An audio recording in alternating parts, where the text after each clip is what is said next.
Starters for Brewton-Parker. Batting first, playing catcher, number 22, George Boyd. Batting second, playing shortstop, number 3, Peyton Nobles. Batting third, playing left field, number 59, Chris Starling. Batting fourth, designated hitter, number 43, Klein Nipper. Batting fifth, playing third base, number 20, Bo Townsend. Batting sixth, playing first base, number 34, Lorenzo Williams. Batting seventh, playing right field, number 9, Blake Corbett. Batting eighth, playing second base, number 2, Jerome Holmes. Batting ninth, playing center field, number 37, Taz Roll. Pitcher, number 40, Austin Viscosa. Starting lineup for Emmanuel. Batting first, catcher, number 30, Philip Swindle. Batting second, playing second base, number 5, Brock Bonkos. Batting third, playing left field, number 24, Hannon Price. Batting fourth, designated hitter, number 35, Daniel Gooden. Batting fifth, playing first base, number 22, Jacob Tustin. Batting sixth, playing third base, number 9, Jake Nichols. Batting seventh, playing center field, number 25, Dustin McNichol. Batting eighth, playing right field, number 19, Steven Skaggs. Batting ninth, shortstop, number 3, Chase Parker. Pitcher, number 2, Cooper Murphy. Please stand for the prayer and national anthem. Bring it up, prayer and national anthem.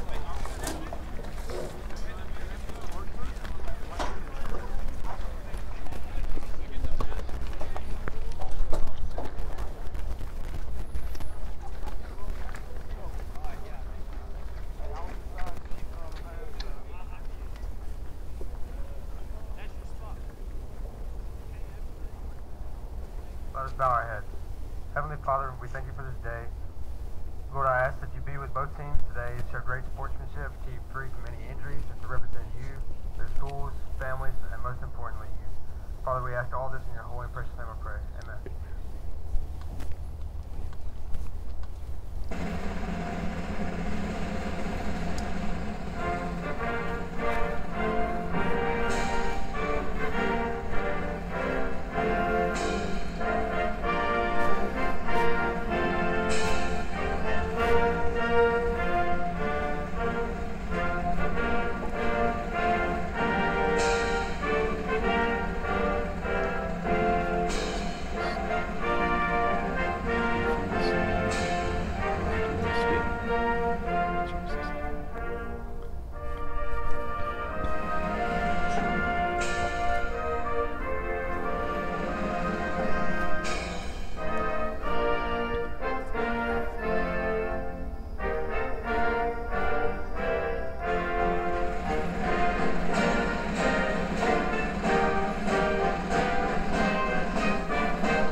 And good afternoon again, ladies and gentlemen. Welcome back to Trinity Baptist College, this year's host of the NCCAA Baseball South Region Tournament. And we are on what could be the final day. It all depends on who wins this afternoon, as right now you're about to watch the elimination game between Brewton-Parker College and Emmanuel College. I'm Ray Bureau. My son Dean will be along a little later in the afternoon. He's in class. He will run our camera once he gets out here. And as you see, the home team, Emmanuel College Lions, have taken the field and heading to the mound to do the pitching. Number 2, Cooper Murphy, who is 4-4, a 9.87 earned run average. And this is the lineup that he will face. The leadoff man is a catcher, George Boyd. Batting second at shortstop, Peyton Nobles. Batting third in left field is Chris Starling. Batting fourth, the DH, Klein Nipper. Batting fifth at third base, Bo Townsend. Batting sixth, playing first, Lorenzo Williams. The right fielder, Blake Corbett, will bat seventh. And batting eighth at second base, Jerome Holmes. Batting ninth in center field is Taz Worrell. The defensive alignment for Emmanuel College, Hennon Price is in left, Dustin McNichol in center, and Steven Skeggs in right. Around the infield is Jake Nichols playing third, Chase Parker at short, Brock Bauckham at second, and Jacob Teston manning first base. Behind the plate is Philip Swindell. He's the battery mate of the man on the mound, you see, Cooper Murphy. Cooper Murphy is a junior from Ackworth, Georgia. Played his high school ball at Altoona High School. He is on the mound. We've given all the stat information of all the players we have seen, so if anyone new comes up to the plate or out in the field or on the mound, we'll look up the information and let you know how that player is done on the season. Right now, we are about to get underway on a warm but nice Thursday afternoon in Jacksonville. 86 degrees, very gentle breeze, pretty much like it's been all week. This ball game is underway, and the first pitch is lofted into right and tracked down and caught. That's Steven Skeggs making the play for out number one. Up to bat, number 3, Peyton Noble. Game number 7 of the tournament. Emmanuel College defeated Trinity Baptist 10-0 last night. Brewton-Parker had a barn burner with Warner University. That game went 11 innings, and Warner came away with a 6-5 win. Trinity Baptist defeated Toccoa Falls College earlier in the day yesterday to get to that game against Emmanuel. That was another very exciting game, and the Eagles won it 5-4. Got the winning run in the top of the 9th when A.J. Alexo crossed the plate. However, both Toccoa and Trinity have now been eliminated. This chopper towards short. Peyton Nobles with the strong throw to first. That is out number 2. Glad you're able to join us on TBC Eagles on YouTube. Thank you to everyone all week long who has tuned in. We've gotten views from as far as San Diego. Looking forward to seeing those comments pop up on the screen. 2 down, and the pitch. Chris Starling, left fielder. It's in there for a strike. No balls and a strike. Ground ball towards short. That's Nobles again with the throw to first. And a 1-2-3, top of the first for the Lions of Emmanuel College on the defensive side. A half inning has gone by. We are scoreless.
Bottom of the first, and on the mound for the Brewton-Parker Barons, number 40, Austin Visucci. He has a record of 1-4 with an 8.17 earned run average. This is a lineup he will face. The catcher, Philip Swindell, leads off. Brock Bauckham bats second and plays second. Hennon Price in left field will hit third. The cleanup man is the DH, Daniel Gooden. Jacob Teston at first base, he bats fifth. Jake Nichols at third, batting sixth. Batting seventh is a center fielder, Dustin McNichol. Steven Skeggs in right, he hits eighth. And Chase Parker, the shortstop, rounds out the batting order.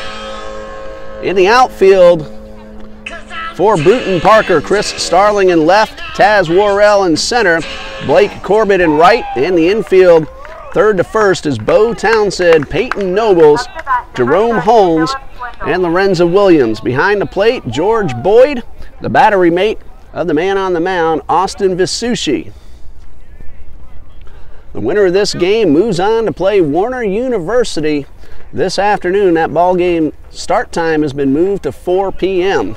Last night's game between Emmanuel and Trinity went till approximately 11:30.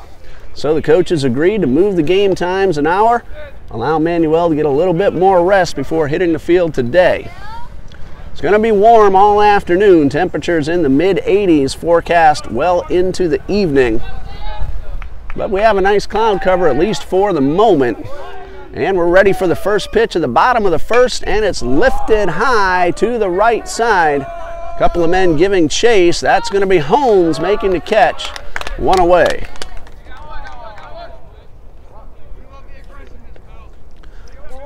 Brock Balkum, second baseman, coming to the plate, left-hand hitter. Both these teams can score a bunch of runs. We've seen that already. These two teams hooked up earlier in the tournament. The first game for Emmanuel and the second game for Brewton-Parker. Barons won that game 12-8 on Tuesday. 1 ball, no strikes, and the pitch. Fastball in the outside corner. It's 1-1.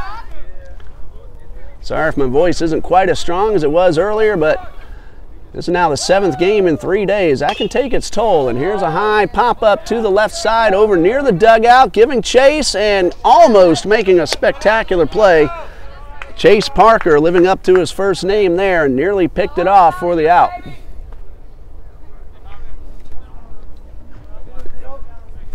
It's all right, I'm used to doing this. We had a basketball tournament here in March. 13 basketball games in 3 days. Whole lot of fun. Beats working for a living, I'll tell you that. So Balkum back at the box. 1 ball, 2 strikes.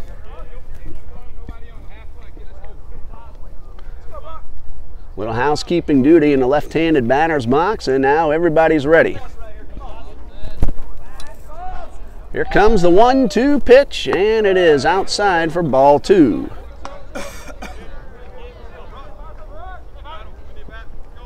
So 2 balls, 2 strikes.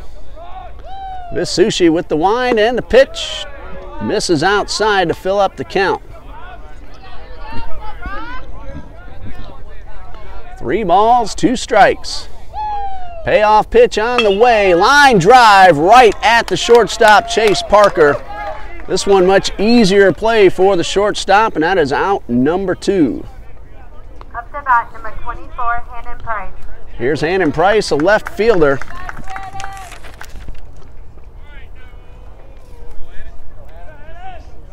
Forgot to mention Swindell last night against Trinity, a 3-run homer that started the scoring. Ended up scoring a couple of runs as well. This one is fouled back. No balls and a strike. I want to give a lot of credit to Bryson Cornett. Pitched for Emmanuel last night. He was in trouble in almost every inning, but didn't allow a run. He ended up stranding 9 base runners. Trinity had opportunities, but just could not break through against Cornett, whom I called the player of the game for his ability to pitch out of trouble all night long. No balls and 2 strikes after the foul ball, and now we're going to have a conference on the mound. So we'll pause right here. When we resume, Price at the plate, count of no balls, 2 strikes, scoreless in the bottom of the first.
Okay, ready to resume. Little groundskeeping work on the pitching mound, and apparently I want to thank a couple of people who let me know I had my shortstops mixed up.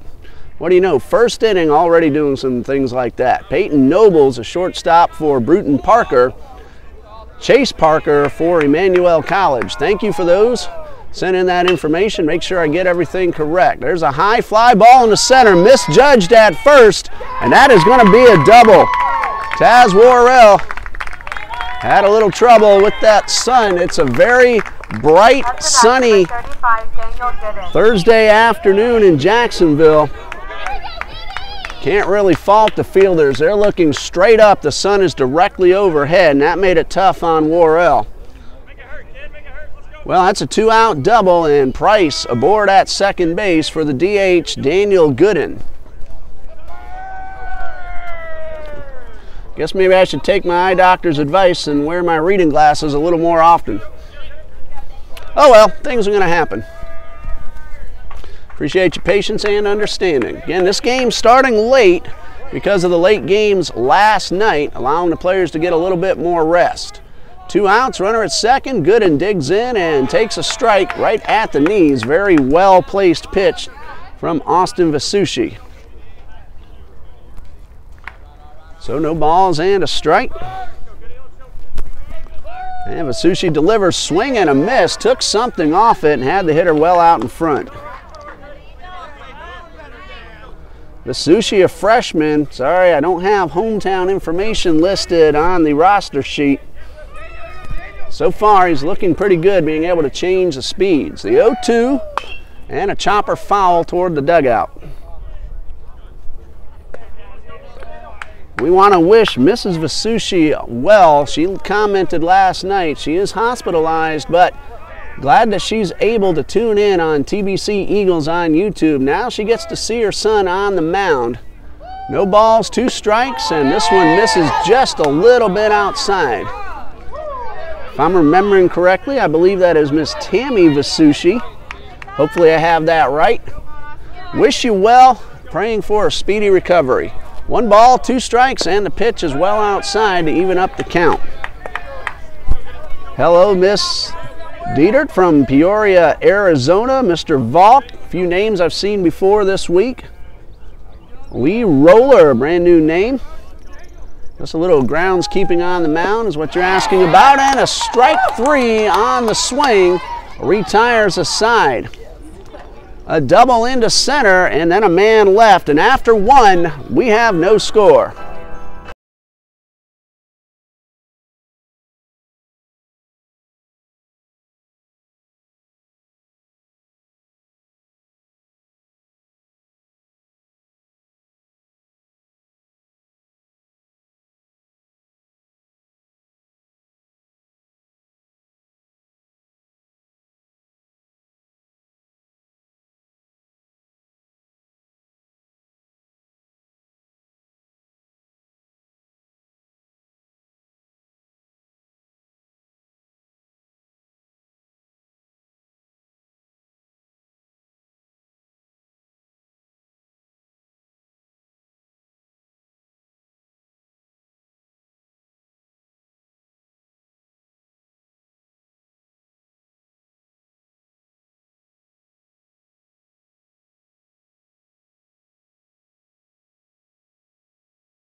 Top of the second, scoreless through 1.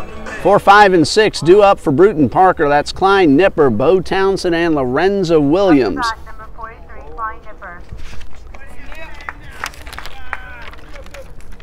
So second inning ready to get underway. Cooper Murphy winds and delivers, and the first pitch is in for a strike. Give you a summary of the games so far in this tournament when we get the next opportunity, just in case you missed anything. 1 ball, 1 strike. Murphy delivers the 1-1. Good hard fastball, well placed on the corner. 1 ball, 2 strikes. Murphy working quickly, and a terrific curveball for strike 3. That's the first strikeout of the ball game for Cooper Murphy, 1 away. First game of the tournament, Tuesday at 12, Brewton-Parker defeated Trinity Baptist 9-3. Up to bat number 20, Bo. Then Tuesday afternoon, Warner defeated Toccoa Falls 10-3. Here's the first pitch. Townsend lifts it high and deep towards right center, but that's going to hang up and be caught by Steven Skeggs for out number 2. Now batting number 34, Tuesday night, Emmanuel College played Brewton, and Brewton won that ball game 12-8. Yesterday afternoon, Trinity Baptist 5-4 over Toccoa Falls to eliminate the Screaming Eagles. Lorenzo Williams, the first baseman, steps in. Check swing, but it's a strike called.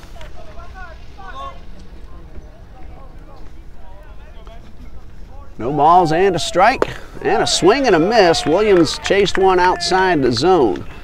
Middle game yesterday saw Warner defeat Brewton-Parker.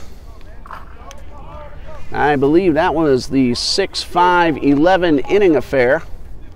As a ball's chopped toward third, but it's going to turn foul. And then the night game last night, Emmanuel over Trinity Baptist 10-0 to eliminate the host school, the Eagles of TBC. So the winner of this game plays Warner this afternoon at 4 p.m. This pitch in the dirt, 1 ball, 2 strikes. Now if Warner wins, then the tournament will come to an end, and the Warner Royals will advance on to the NCCAA World Series. Here's a 1-2, and a chopper up the middle. This one is grabbed by Parker. Throw to first in time to retire the side. All right, that time it is Chase Parker who made the play. And another 1-2-3 inning for Murphy, and we go to the bottom of the second, no score.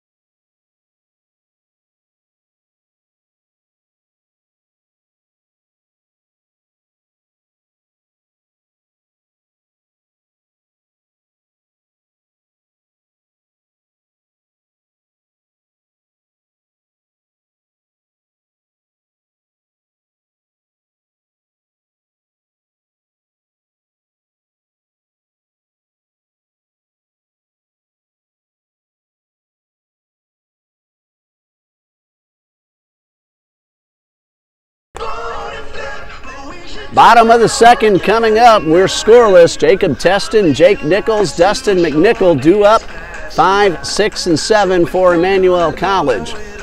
Again, the winner of this game will play Warner this afternoon. The game time has been moved to 4 o'clock. And should one of these two teams defeat Warner this afternoon, then the championship game will occur at noon on Friday. And yes, we do plan to bring that to you. So one of these two teams will have to win 3 straight games in order to take the tournament. Warner University, the players not yet up at the field. They'll be here before too long. And the Royals are going to look to end things this afternoon. Jacob Teston steps in. Got a chance to say hello to his mother just before the ball game. Very nice lady. Thanking Trinity Baptist College for bringing you the tournament that you're able to watch right here on YouTube, TBC Eagles. Here's a first pitch, and it is a ball just missing the outside corner.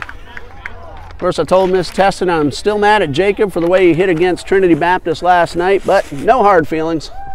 Here's the 1-0, and this one is downstairs.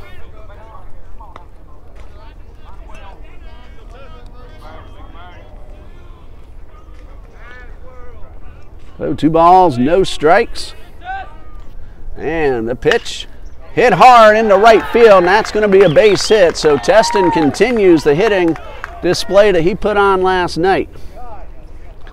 leadoff single, second hit for the Lions. Up to bat, number 9, Jake Nichols. Testing, a senior from Rincon, Georgia. Last played his ball at East Georgia College before transferring over to Emmanuel. So a runner at first, nobody out for third baseman Jake Nichols. He's a junior from Riverside, California. Chaffee Community College out west. Teston leading off first. And Vasushi working from the stretch, a first pitch. And it grazes the batter, so Nichols will head on down to first base. That one just nicked his elbow, and that's going to put 2 men aboard with nobody out. Heading to the plate is center fielder Dustin McNichol. Of course, we want to congratulate all the seniors one more time. Trinity Baptist had its graduation ceremony this past weekend. 7 Eagles players got their diplomas. And of course, there are many more on the rest of the teams in this tournament and all around the NCCAA and everywhere else. This one is chopped foul. Congratulations. College is not easy.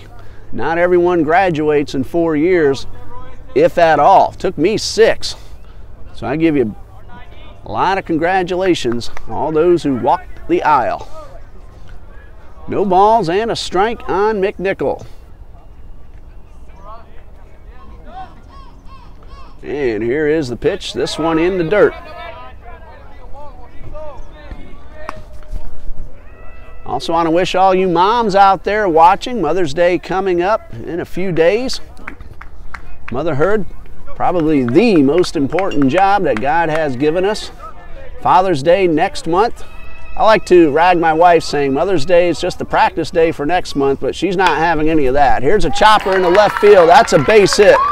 Teston will round third, but hold up.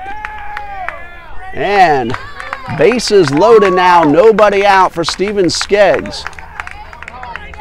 Second hit of the inning, Teston at third, Nichols at second. McNichol at first, here is Skeggs. Of course, I'm just teasing. Motherhood. My wife is, of course, the mother of our son, Dean. So happy Mother's Day, all you ladies. Bases loaded, nobody out for Skeggs. And pitcher steps off. Hello, Mr. Brown. Lester Brown from Statesboro, Georgia. And this pitch is in the dirt for ball 1. Nowhere to put the hitter. Bases are loaded, nobody out. Mr. Lester Brown, the father of Jake Brown, whom we saw pitch in yesterday's ball games. 1 ball, no strikes, and the pitch on the way, a swing and a miss.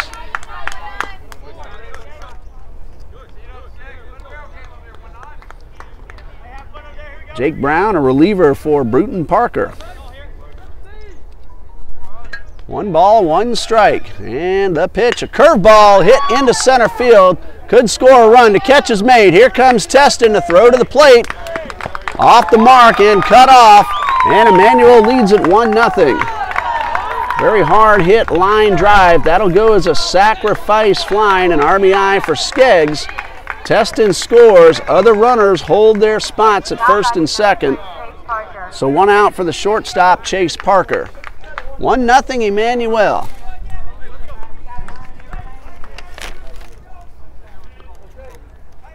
Parker last night against Trinity scored a couple of runs. Now he has a chance to drive in run number 2 for the Lions. 1 out, Vasushi delivers. Good fastball right down the middle.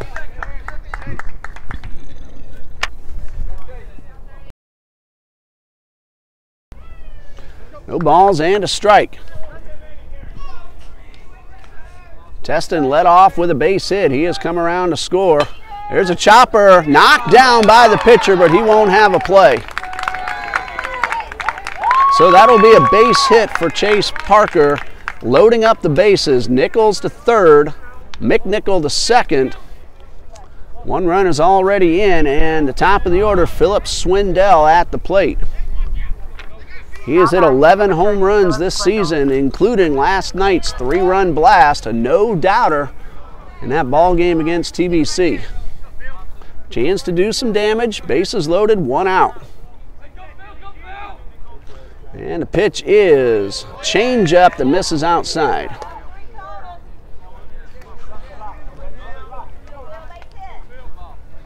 One ball, no strikes.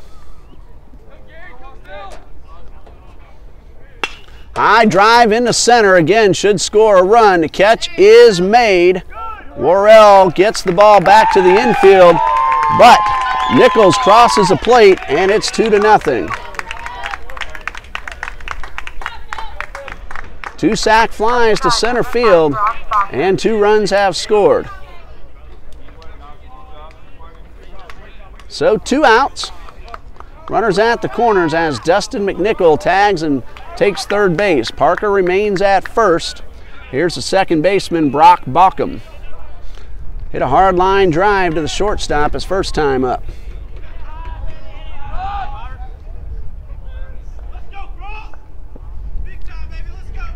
So Bauckham with runners at the corners. Masucci from the stretch delivers another hard hit ball right at the shortstop, and he'll go the short route. That is Peyton Nobles with the backhanded stab and getting out at second base. 2 runs, 3 hits, a hit batsman and 2 men left. And after 2, Emmanuel leads 2-0.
We go to the third, a 2-0 ball game. Emmanuel got 2 sacrifice flies, well hit to center field.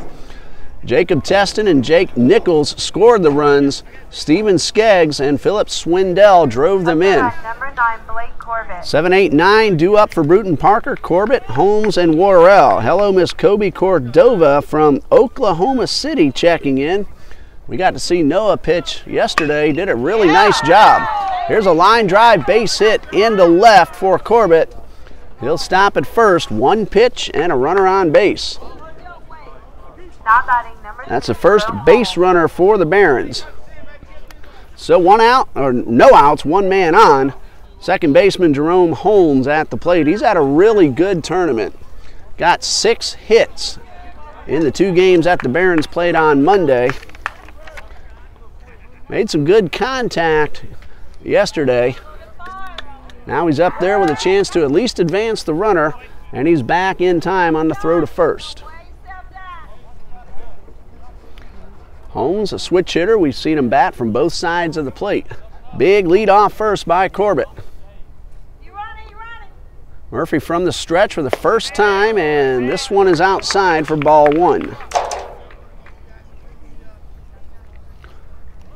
Holmes runs very well. We've seen him beat out some infield hits.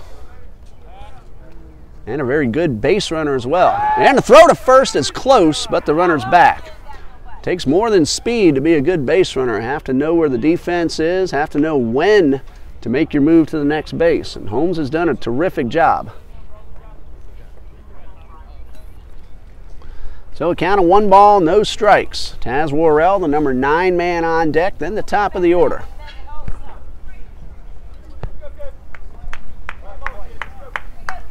Murphy takes a long look in. Another big lead from Corbett. And a pitch on the way in the dirt. Corbett holds his spot. 2 balls, no strikes.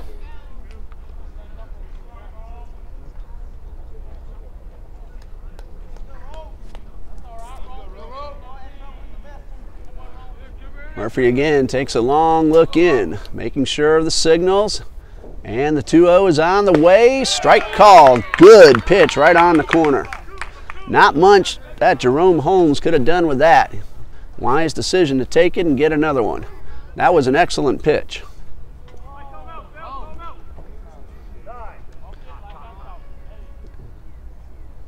Time call. Now everybody ready.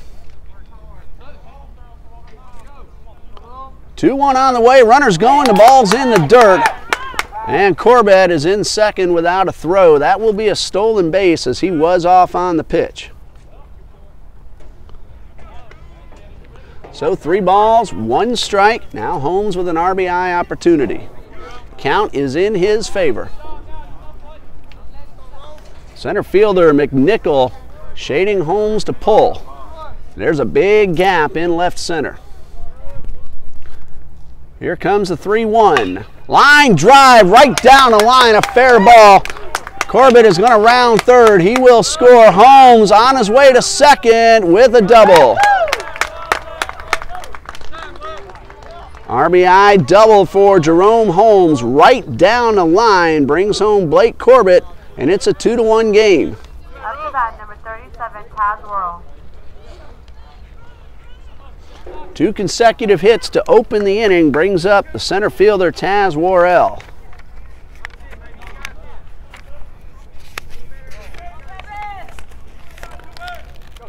Worrell yesterday had 3 hits, an RBI, and a run scored in that extra inning game against Warner. Has a chance to drive in another with a good fast runner at second base in Holmes.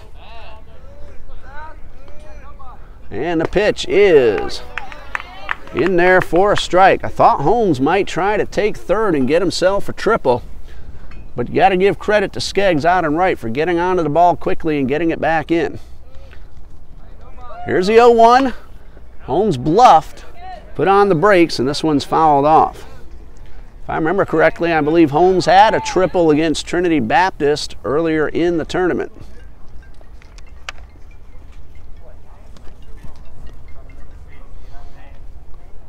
No balls, 2 strikes.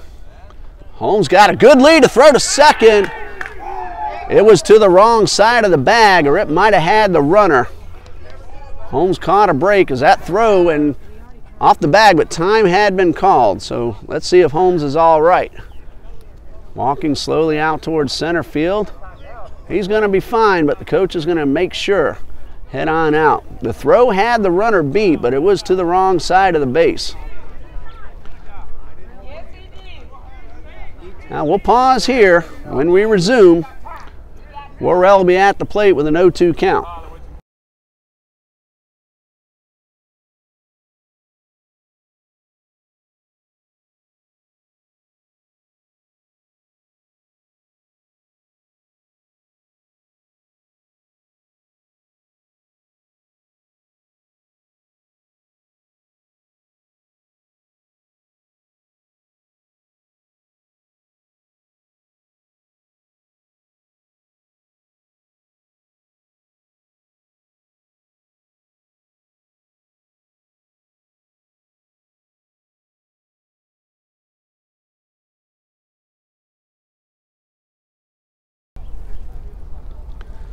And it looks like Jerome Holmes is going to walk off the field into the dugout. And I saw the coaches pointing toward the dugout. Maybe that means he wants a pinch runner. The discussion was about whether or not the umpire had granted timeout. He didn't make much of an arm signal, but apparently he said it so the players could hear. However, Emmanuel defense doing the right thing, trying to make the play and let the umpire make the decision. So Holmes is heading off. Let's hope he's all right and we'll be able to see him again today.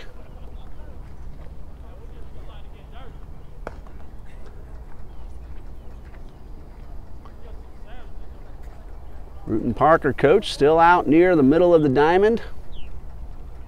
No one has come out to take second base just yet. So now I'm starting to wonder about that call. Was timeout granted or is he called out? We shall see. Well, 1 run is in. Holmes doubled home Blake Corbett. Corbett had opened the inning with a single and a stolen base, and Holmes drilled one right down the line for a double. That play, in case you missed it, that might be in dispute right now. Holmes got a huge secondary lead. Pitcher Murphy turned and fired. Holmes got in under the tag. Then he stepped off the bag. A tag was applied, but the discussion about whether or not timeout had been granted, that's one of the concerns. The others, just whether or not Holmes is okay. So again, we'll pause and we'll resume once the players retake their positions.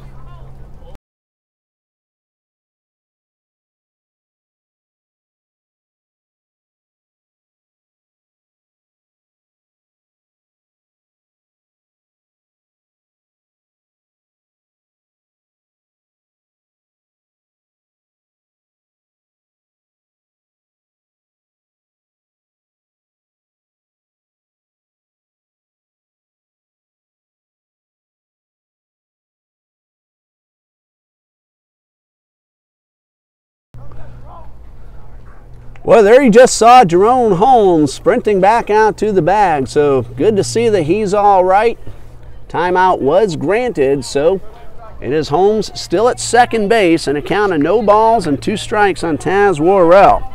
I like seeing the interaction, the comments among the fans watching. Mr. Valk reminding us today's starting lineup for Brewton-Parker. Tell you about in just a second after the pitch, which is chopped foul. 1 junior, 4 sophomores, and 4 freshmen. The Barons do have a very young team, only 2 seniors. Almost everyone else, freshman or sophomore. That is great news for the next couple of years. Here's the 0-2. This one is in the dirt. Emmanuel, a much more experienced team, and they've done a lot of winning. They have 26 juniors and seniors on their roster. And they have been winning ball games for the last few years. Here is the 1-2 and a chopper towards third. It is fielded, looks the runner back, throws to first. Now Holmes on the move to third, and there's no throw. Did your job. So Worrell advances the runner. He's out 5-3. Nichols made the right play. He froze the runner, then threw to first, but Holmes, using his speed, advanced on the throw to first. No chance to get him at third. So 1 out. Here's a catcher, George Boyd. He flew out to right to open up the game. 1 run is in, 1 out, runner at third. Top of the third, here is the pitch. Check swing, and he went around. Now time called as Emmanuel coach heading out to the mound. Head coach of Brewton-Parker, Mr. Aaron Larson. He's assisted by Sean Hovlid, Dilla Jones, and Kevin Villalobos.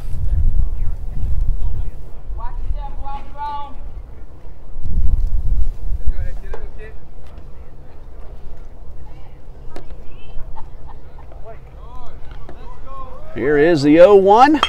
Line drive, base hit into right. That will score Holmes and tie up the ball game. So Holmes, who left the field momentarily, came back on the sprint back to the base, and he just scored on the RBI single from George Boyd. Mr. Jeff Kilgore, the head coach of the Lions from Emmanuel College, Matt Robinson, Brandon Hennessy, his assistants. Runner at first, 1 out. Here's Nobles, and this pitch is up and away for ball 1.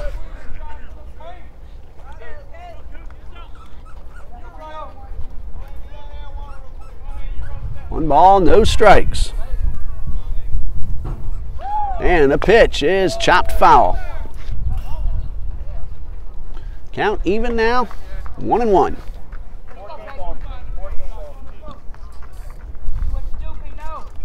Trinity Baptist College, first time hosting the Baseball South region.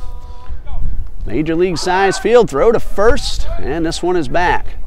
340 down each line, 400 straight away, about 375 to 380 in the alleys.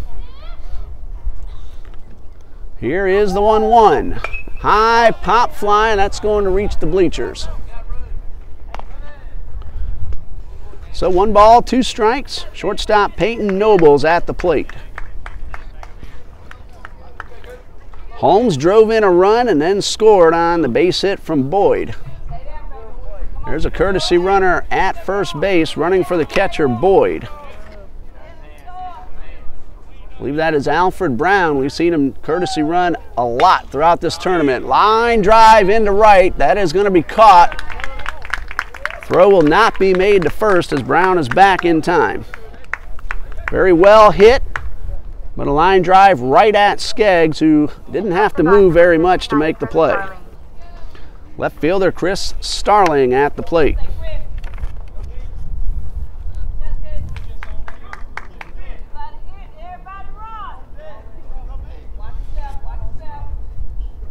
And pitch on the way, and this one a little bit outside.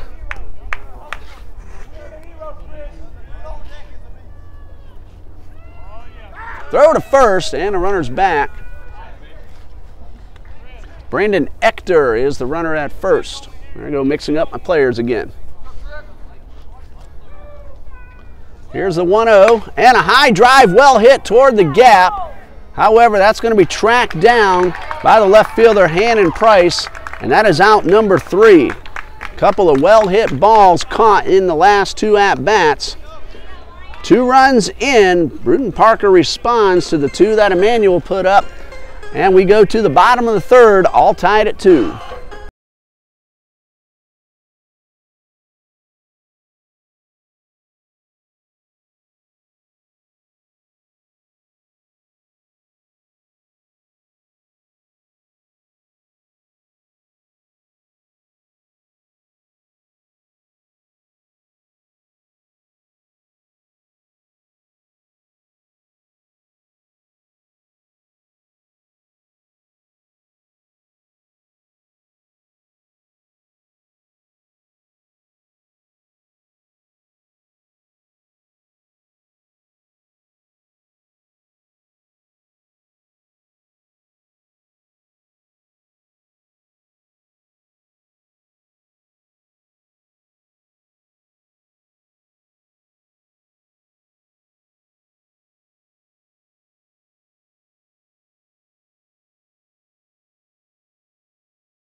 Bottom of the 3rd, Hannon Price, Daniel Gooden, and Jacob Teston are due to lead things off. Hitters 3, 4, and 5 in the batting order. Just one day game in the majors. It's between the Giants and Phillies.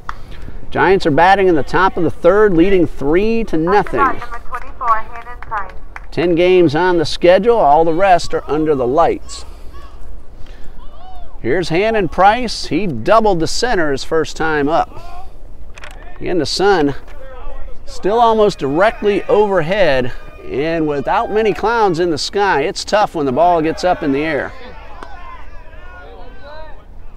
1 ball, no strikes. The breaking ball just missed. Austin Vasucci on the mound, 2 innings already. There's a hot smash into left field. That's a base hit for Price, his 2nd of the day. Halfway to the cycle, a double and now a single. Hit number 4 for the Lions. Each pitcher has allowed 2 runs, both of them earned.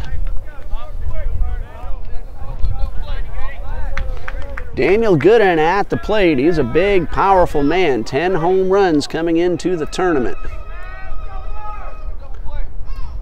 And here's a pitch, a swing and a miss. Looked like he was going for it. There's a practice field behind the right field corner. We had a high school district championship game here last week. One of the visiting players, unfortunately it was against our Trinity Christian Academy, hit the pitcher's mound on the fly. It's 340 to the fence.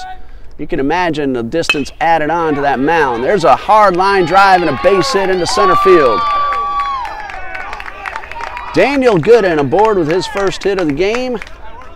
And Price stops at second. 2 on, nobody out. That situation an inning ago led to 2 runs. Here's Jacob Teston, who scored the first run of the ball game in the second inning after he singled his way aboard. 2 balls, 2 strikes, both teams making very good contact. And the first pitch, it's high and outside, and it gets away from the catcher. Both runners will advance. That will be a wild pitch charged to Vasucci. Price now at third, Gooden at second.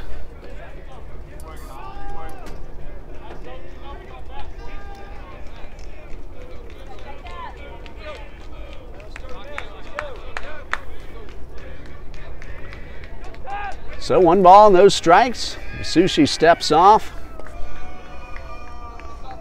Teston resets. Now we're all ready. And a pitch grounded towards second. That's going to score a run as Holmes gets the easy out at first. That's a run batted in for Teston. Gooden also advances, and Emmanuel has reclaimed the lead, now 3-2.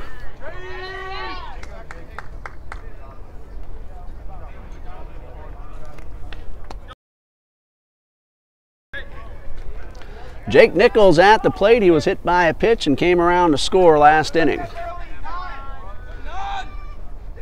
Breaking ball is up and in. Runner at third, Daniel Gooden, 1 man out. 1 run is in, a 3-2 game. And the pitch is on the outside corner to even the count.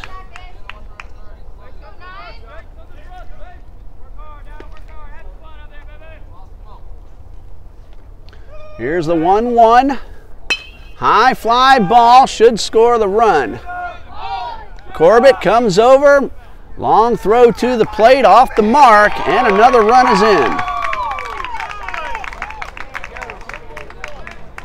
That's the 3rd sacrifice fly for the Lions. They're doing what they need to do. Get the ball into the outfield and bring home the run. Gooden scores, and it's 4-2. RBI for Nichols. Here's a center fielder, Dustin McNichol. Bases are empty with 2 outs. First pitch just misses the batter. 1 ball, no strikes.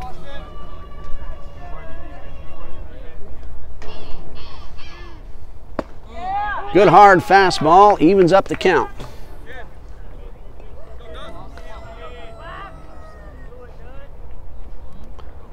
1-1 on the way, dips down low.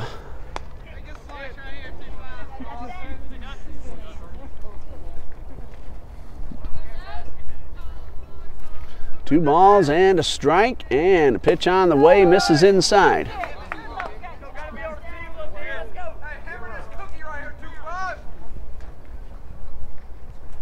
Three-one on the way. Strike 2, a good take by McNichol.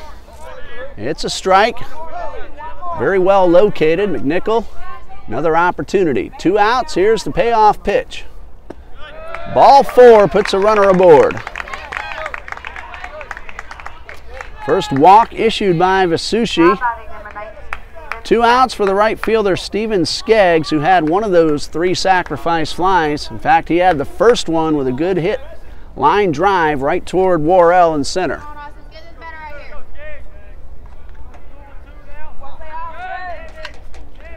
Runner at first, takes a few steps, puts on the brakes, and Skeggs takes ball 1.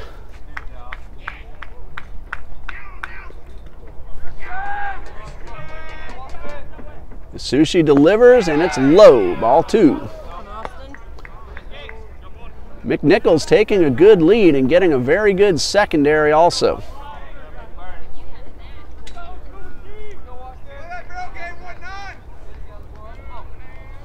Here's a 2-0. High drive, well hit down the line. Will it stay fair? It is. Up against the fence, and a runner around third. McNichol will score, and that is an RBI double for Stephen Skeggs. With 2 outs, McNichol off on contact. He gets all the way around from first. Second RBI of the day for Stephen Skeggs, and it's a 5-2 game.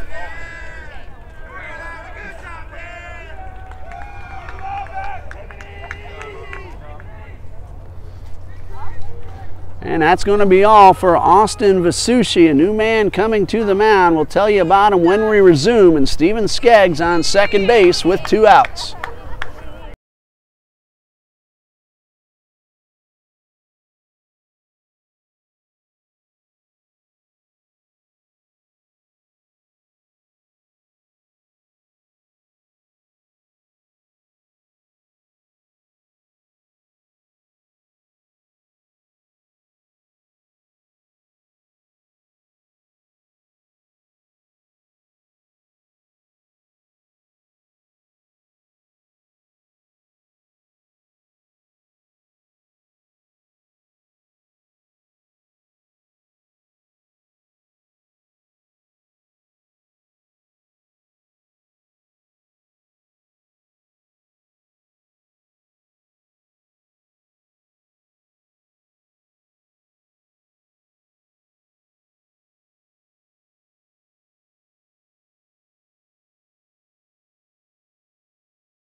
New pitcher for Brewton-Parker, number 45, freshman Philip Collins. No record on the season, but 2 saves and a .551 earned run average. He's making his 14th appearance, all of them in relief, 16 1/3 total innings. He inherits a runner at second, 2 outs, and the batter's a shortstop, Chase Parker, who is 1 for 1. Vasucci goes 2 2/3, 1 walk, 7 hits, 5 runs, all earned, and he is responsible for the runner at second. Also hit a batter and had a wild pitch.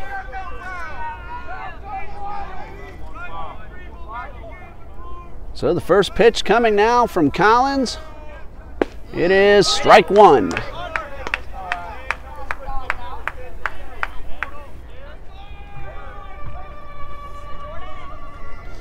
No balls and a strike.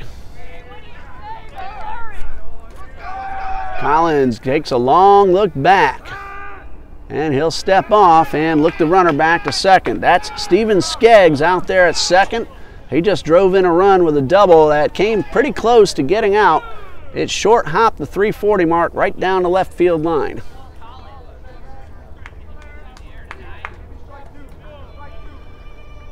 No balls and a strike, and the pitch on the way. Curve ball misses upstairs. Parker, the number 9 man, Philip Swindell on deck. Both catchers are the leadoff hitters for the Barons and the Lions. Don't see that very often. They both run very well also. Here's the 1-1, and a breaking ball gets the corner for strike 2.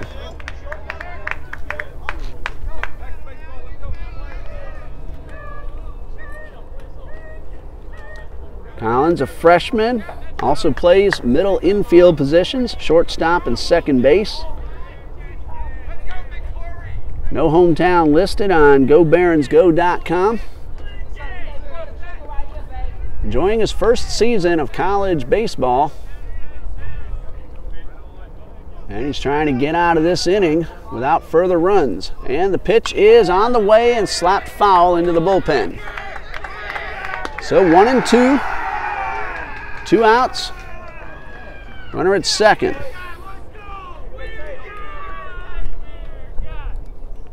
Chase Parker from Richmond Hill, Georgia. He's a junior. He's at the plate trying to tack on another run. 1-2 on the way, and another foul ball. That one right towards the dugout and just missed, hitting the facade of the dugout.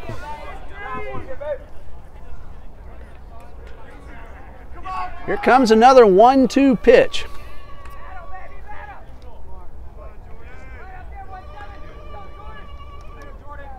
Collins gets the sign. And here's the 1-2 inside and misses for ball 2. So after Parker fouled a couple off to the left side, Collins tried to tie him up. Got it a little too far inside. So the 2-2.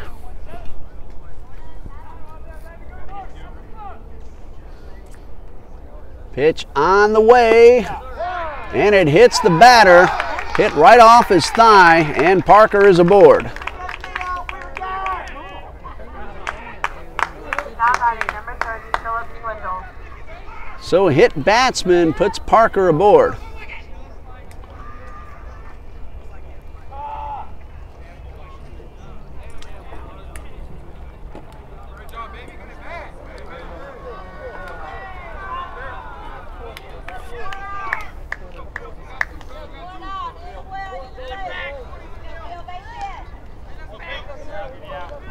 Well, you know what? That was not Parker at the plate. That was Jordan McClure pinch hitting, and now Parker has come back, re-entering as the runner. Pitch on the way to Swindell is outside for ball 1.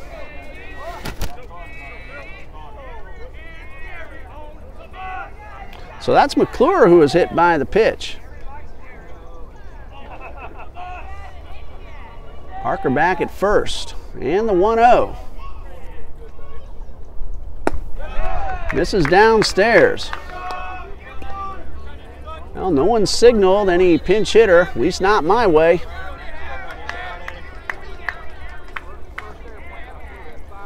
Anyway, there's a runner at first and another man at second. 2 balls, no strikes, 2 outs to Philip Swindell. And a pitch on the way, outside, ball 3.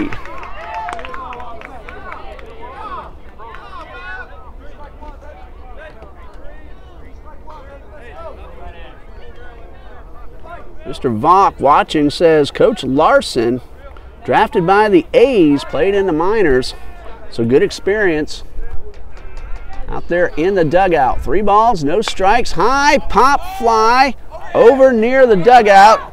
3 men giving chase. It's going to be on the ground. Swindell will get another chance. Ball tail back toward the infield. That's always a tough play for the catcher. Just out of the reach of Williams, the first baseman. Collins came over to help, also out of his reach. So 3 balls and a strike. Swindell has another opportunity. 5-2 in favor of the Lions. And a pitch on the way. Strike 3 called. Rather, strike 2 called. That's a full count, but what it does, it gives both runners with 2 outs a chance to go on the pitch. So anything in the gap has a great chance of scoring 2. Here's a payoff pitch. There go the runners. This one's grounded right towards short. Nobles has some trouble with it. Here's a runner frozen between third and home, and a throw back to third. Not in time. That will be an error on the shortstop, Peyton Nobles. Bases are loaded now with 2 outs. Now batting number 5, Brewton-Parker.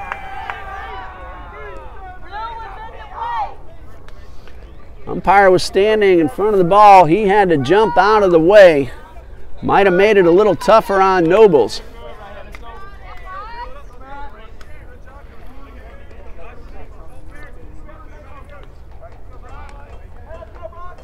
Well, the umpire has to get his position too. He has no idea where the ball's going. Just one of those things that happen. So bases loaded, 2 outs. Brock Balcom at the plate. Collins trying to get out of the inning without any more runs. Pitch on the way. It is grounded towards second. Holmes will field, throw to first, and in time. Lions bat around. They get 3 runs. 3 hits, an error, and 3 men left, and we go to the 4th. It's 5-2, Lions lead.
We go to the 4th, 5-2 in favor of Emmanuel College, and the heart of the batting order due up for Brewton-Parker, Klein Nipper, Bo Townsend, and Lorenzo Williams.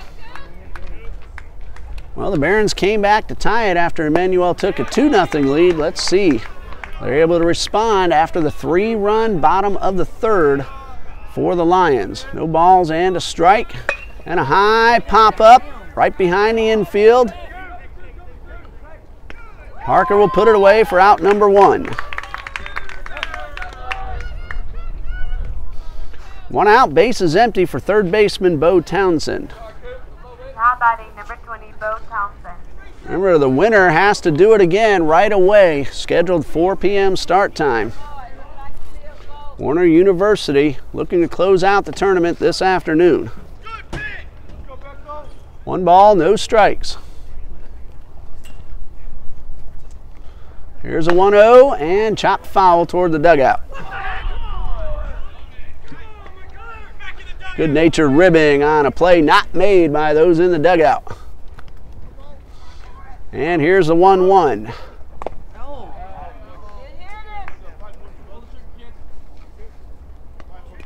And that one glanced off the bat, so that is a foul ball. 1 ball, 2 strikes.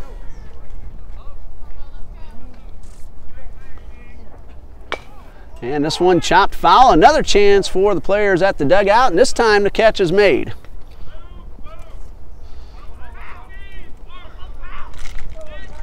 Also says here, Coach Larson grew up and played ball in San Diego. Mr. Steve Vaughn watching from San Diego, giving us that information. This is the coach's 3rd year with the Barons.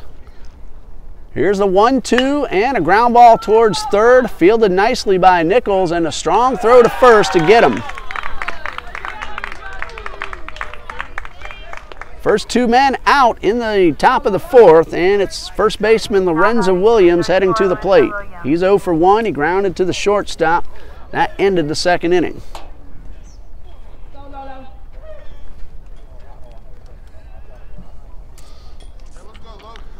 Cooper Murphy settling in nicely after he allowed 2 runs 1 inning ago.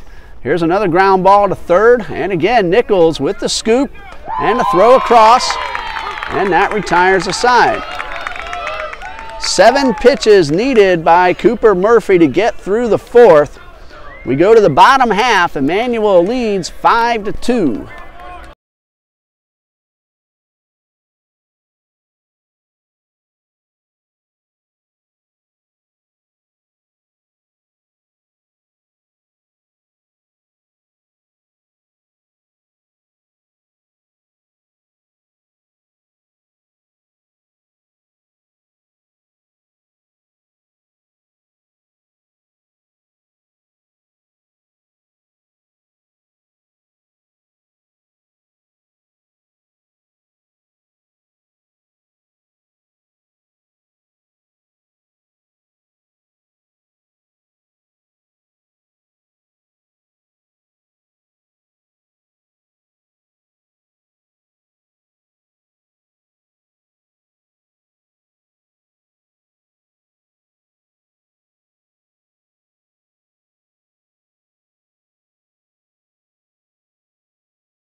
Bottom of the fourth coming up, and Price, Gooden, and Teston are scheduled to lead things off just as they did in the third when Emmanuel put 3 runs on the board. Lions lead at 5-2. Hannon Price has doubled, singled, and scored a run. He's leading off the inning. Now we have a delay as there's a timeout for some equipment adjusting over near the first base bag. And we got a player heading off to the sideline. Well, it gives us a chance to let you know that the Giants lead the Phillies 3-0 in the fourth. Gregor Blanco a home run, Alan Hansen a 2-run shot for the Giants. That's the only day game, everything else at night. Red Sox and Yankees continue the series at Yankee Stadium. Rodriguez against CC Sabathia, who's having a really nice year. He's struggled the last couple of years. 2 wins, no losses, and a 1.39 ERA. Kansas City at Baltimore, Kennedy against Tillman.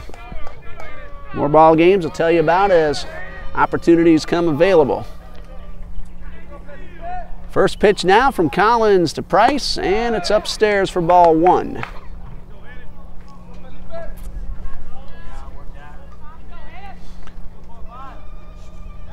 Here's the 1-0, and another fastball that misses up high.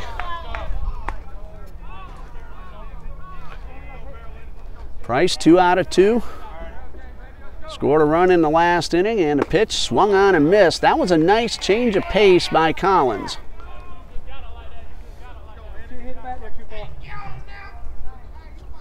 2 balls and a strike. And another changeup, but this one dips a little low. I like the approach from Collins, though. Especially young pitchers, they fall behind. They sometimes start to try to overthrow. This one misses outside, and it's ball 4. Collins, though, recognizing might have better success taking something off the pitch. Those last 2 didn't miss by much. So a leadoff walk puts Price aboard. First walk by Collins. Nobody out for the DH, Daniel Gooden. He is 1 for 2. He singled and scored in the third.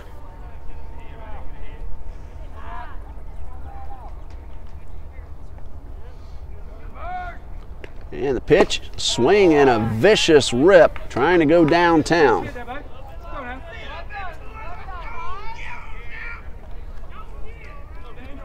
No balls and a strike. Throw to first, and the runner's back. Mariners at the Blue Jays tonight. Mike Leake, Jay Hatt.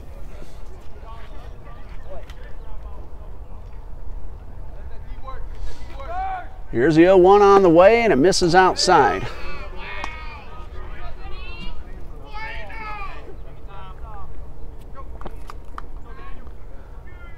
Collins ready for the 1-1. High drive, well hit towards center. It's a long way out there. Worrell's able to track it down. A beautiful over-the-shoulder catch. That is out number 1. Couldn't hit that ball, I'm guessing around 380 to 385, and Worrell made a terrific running catch. Taz Worrell, and met his mother last night. Is that Mrs. Worrell next to us again? Yes, it is. Likes what she sees out of her son out in center field on that play. Jacob Teston, he's driven in a run and scored 1 out of 2. High drive, but this one's foul. Teston well out in front of that one, hit it hard, but pulled it into the bullpen.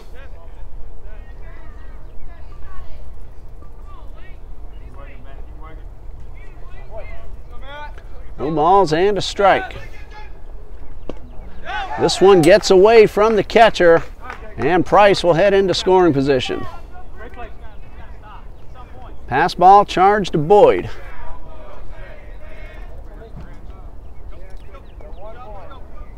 One ball, 1 strike.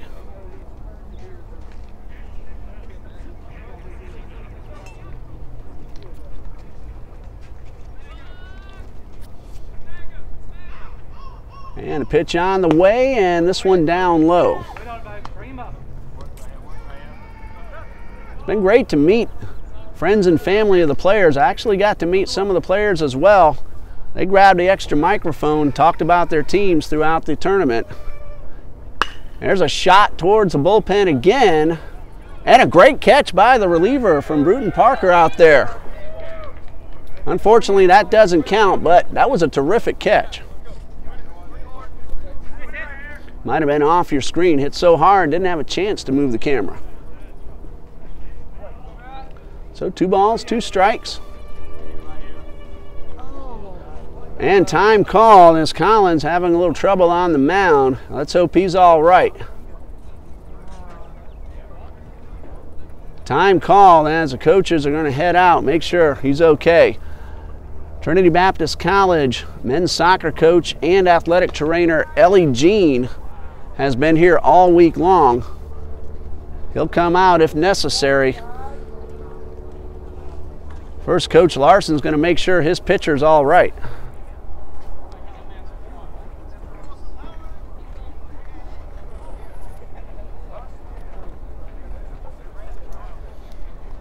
Collins ready to deliver the pitch. He had to step off.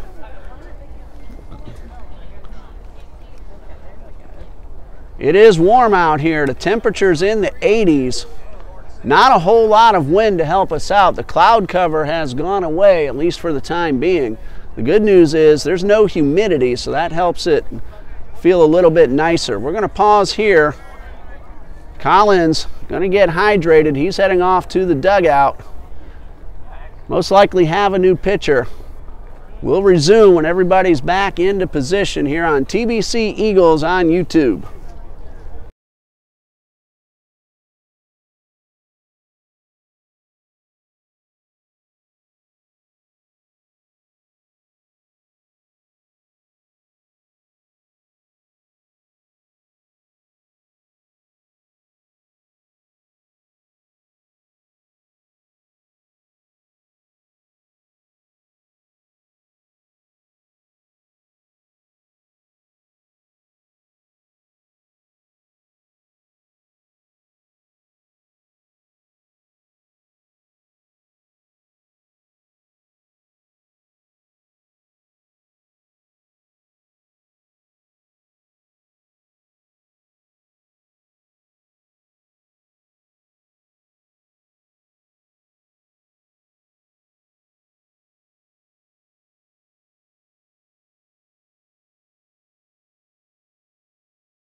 Trey Jones on the mound now for Brewton-Parker. And he gets as much time as he needs as Collins came off. Hopefully he's all right. Headed to the dugout, it's going to get some hydration. It's warm. Again, it's not humid, that's the good news. But without much of a breeze, it does feel a lot warmer than it has the rest of the week. We've had similar temperatures, but we've had some good cool breezes to help keep everyone feeling much better. So here's the situation. Jones on the mound. Hannon Price is at second. He walked and advanced on a pass ball. There's one out. Daniel Gooden flew out very deep to center. A great catch by Taz Worrell. Now Teston is up with 2 balls and 2 strikes, and this is the rule. Should there be a strike 3, Jones will get credit, but a walk would go on the record of Philip Collins. That is a scoring rule. The original pitcher is charged with the walk. The new pitcher gets the strikeout when there's a pitching change mid-at-bat. Here's a 2-2, and this one is outside. Of course, a base hit would go to the new pitcher. 3 balls, 2 strikes, 1 out.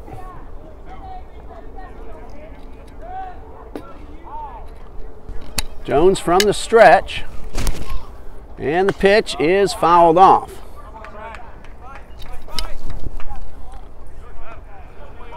So another 3-2. Collins went a total of 2/3 of an inning. No runs. He hit a batter, but he is responsible for the runner at second. So if Price scores, that will go to Collins. High pop up near the third base dugout, and it's going to be caught by Bo Townsend. That is out number 2.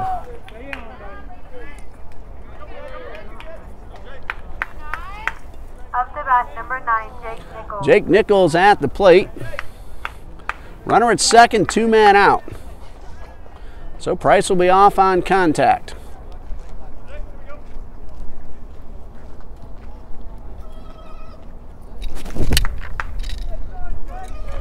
Jones from the stretch, and this one is downstairs. Trey Jones pitched against Trinity Baptist in the tournament opener and did a terrific job.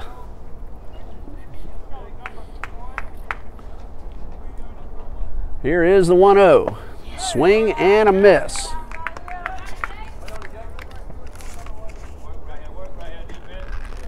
Jones went 6 1/3, 3 runs, all earned. Those all came in 1 inning. Other than that, he was pretty much spectacular. 2 balls and a strike. Also seen him as a courtesy runner. Now back on the mound, trying to keep the score 5-2.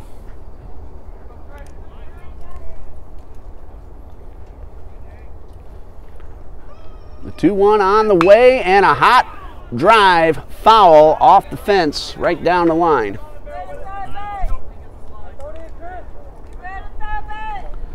So 2 balls, 2 strikes. In case you heard that buzzing, that's one of these humongous Florida flies and bees that we have here in Jacksonville. These things are bigger than my thumb. That's not exaggerating either. Bugs here in Florida are huge. Here's a 2-2, and this one is tapped foul.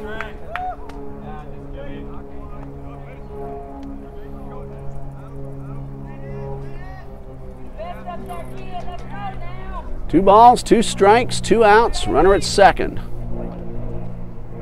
Jake Nichols at the plate. He's been hit by a pitch, scored a run, also an RBI sac fly. And a high pop up. It's going to drop right in front of Holmes. Barehanded throw, not in time. That's an infield single for Jake Nichols. Again, it's tough break, looking right up into the sun. That ball hit out of reach of both middle infielders. That's a base hit, and Price advances to third. Dustin McNichol at the plate. He's 1 for 1. He's also walked and scored. First pitch on the way, and a chopper into left field. That's a base hit. 1 run is in. Hannon Price scores, and it is 6-2.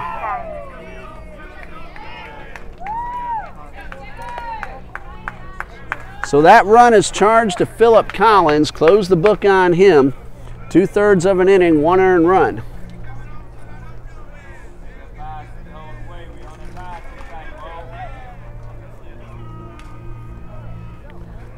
Jake Nichols advances to second, and the first pitch to Skeggs is a strike. Tough situation for Trey Jones. Didn't get a chance to warm up in the bullpen, had to come in mid-at-bat. And then a little bleeder, and then a chopper into left field. High drive, well hit towards right. Corbett runs over and makes the catch. That retires a side, but another run for the Lions.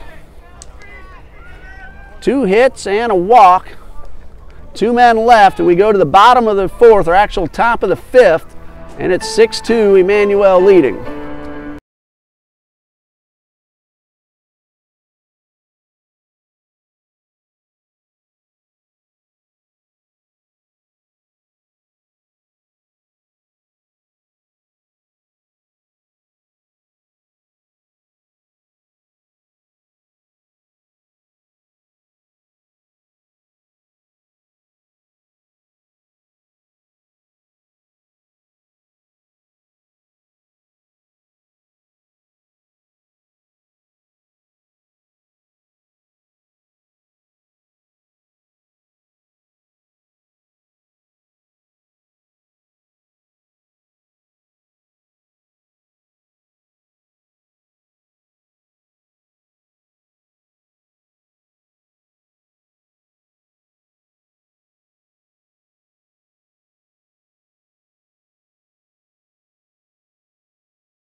Blake Corbett will lead off the top of the 5th, number 7 hitter, followed by Holmes and Worrell. 6-2 Lions lead. Murphy with the pitch and a swing and a miss for strike 1. Cooper Murphy has allowed 2 earned runs through 4. There's a chopper foul. No balls, 2 strikes. Murphy has surrendered 3 hits. He hasn't walked anyone, and he struck out 1. Starting to see some representatives of Warner University make their way to the ballpark. Players haven't arrived yet, but fans and other team personnel have. This one is popped high right in front of the mound, and Murphy makes the play himself. 1 out. Base is empty for Jerome Holmes.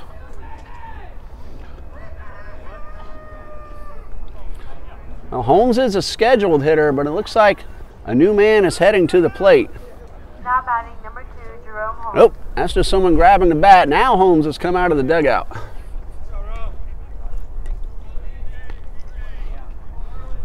Holmes is 1 for 1. He doubled his only time up, drove in a run, and then ended up scoring. And the first pitch on the way, a curveball outside.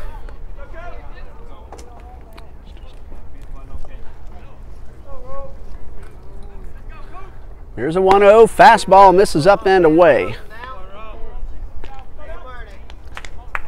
Holmes has made solid contact the entire tournament. And the pitch outside. Again, 6 hits in 2 games on Tuesday, added 1 here. Even his outs have been hit hard for the most part. A 3-0 on the outside corner. It's also beaten out 1 bunt that I can remember, a triple. Here's a 3-1, and this one's upstairs, ball 4. Earned my player of the game honors against Trinity Baptist. So a 1-out walk, that is only the first issued by Murphy. Number 9 man center fielder Taz Worrell. He's 0 for 1, a ground out to the 3rd baseman.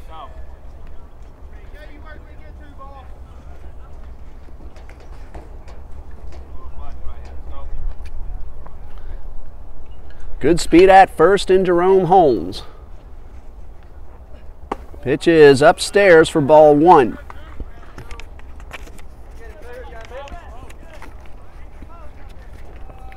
1 ball, no strikes. And this one is foul down the left side.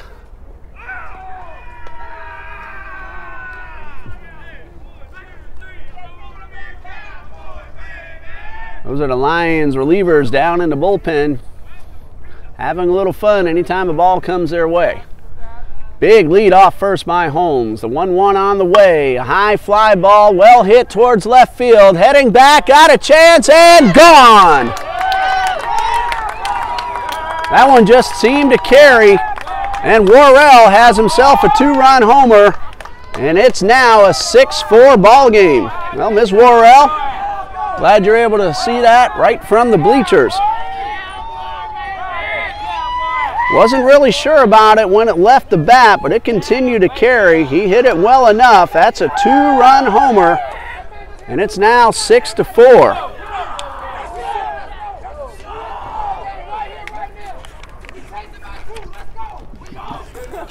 For Worrell, that is his 2nd homer of the season. Came at a good time, cut a 4-run deficit in half. Here's a leadoff man, catcher George Boyd. This one is right at the knees for strike 1. I saw you had your phone out. Were you able to capture that one? You'll also be able to go back and check it on the live feed. It'll stay up. You can go back and watch it posted. I'm sure Taz will want to see it as many times as he can.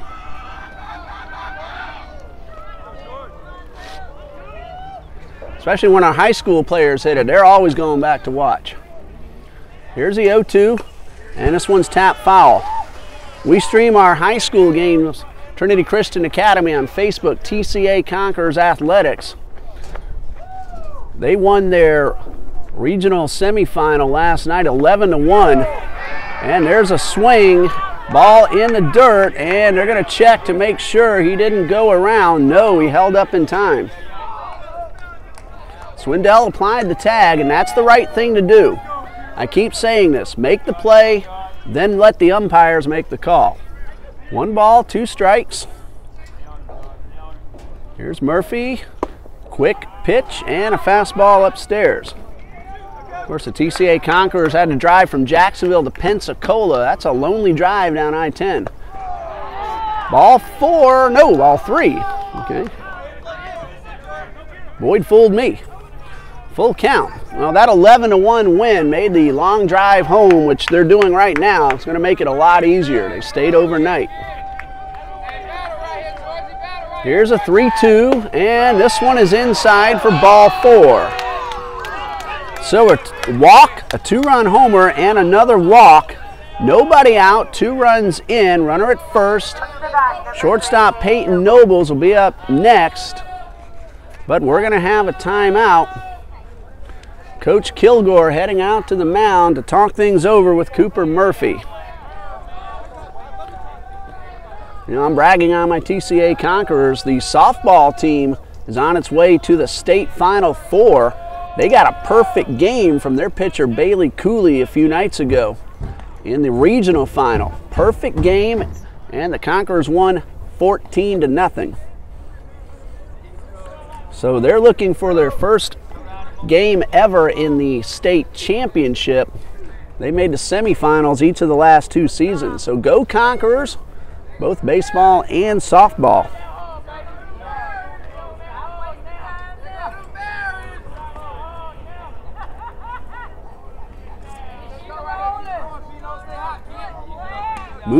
Cooper Murphy will stay on the mound. Good start to the inning for Brewton-Parker. This team never gives up. They played a terrific game with Warner yesterday. Warner won it in extra innings. Hector again running for Boyd. He's very fast and he has a huge lead. Bouncing ball, diving stop, throw to second is in time. That's Jake Nichols with both the glove and the arm. That play was as close as it can get. Hector very fast, but he is out at second. 5-4 on the putout, 2 down, fielder's choice for Peyton Nobles. Chris Starling, the left fielder, at the plate. Swing and a miss. That was a great curveball.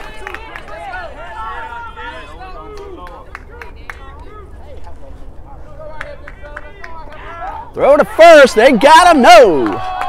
That was a very close play. Noble's got his hand in behind the tag to the back of the bag. He actually takes an extra step now, and a swing and a miss on another good curveball. No balls, 2 strikes. Barons have some momentum after the 2-run homer. Murphy, though, after talking to his coach, seems to have settled in. Here's the 0-2, another curveball this time. Starling didn't go for it. That's a good eye at the plate by Starling. He was out in front of 2 curves. That one was close, but inside. Another big lead off first, and the pitch on the way. Line drive, that's a base hit into right. Here's Nobles stopping at second. Good thing he did as Skeggs got it in very quickly. Now batting number 43, Klein Nipper. So a base hit for Starling. Nobles at second, 2 outs. Hit number 5 for the Barons. Klein Nipper at the plate. He has struck out and popped up to the shortstop.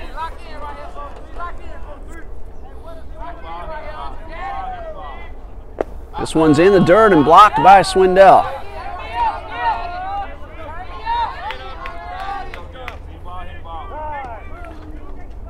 Time called.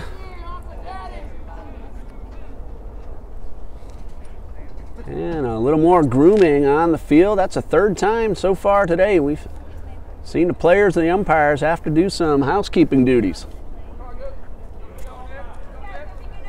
Taz Worrell, a freshman, hit a 2-run homer. That made the score 6-4. Lions lead it, and the pitch on the way, a curveball that misses upstairs.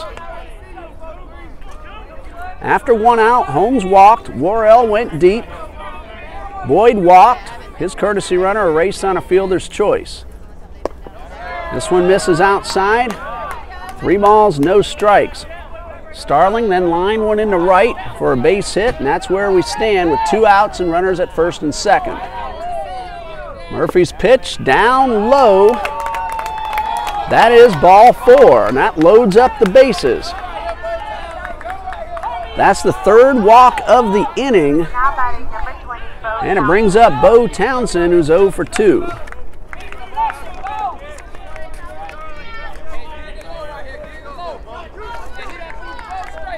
Townsend with a chance to at least tie the game. And he takes a fastball up and in. 2 outs, runners going at the crack of the bat, so a base hit into the outfield will most likely tie it up. Anything in the gap could possibly put the Barons in the lead.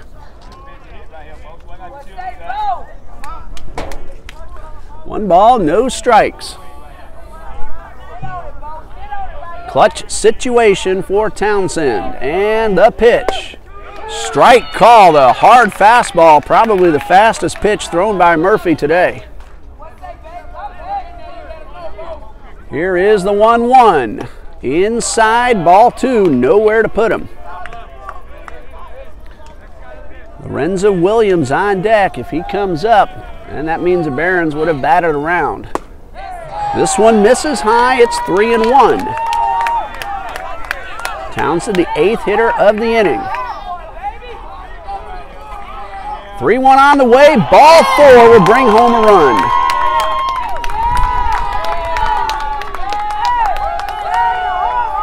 That's an RBI for Townsend, the 4th walk of the inning. Nipper advances to second, Starling to third.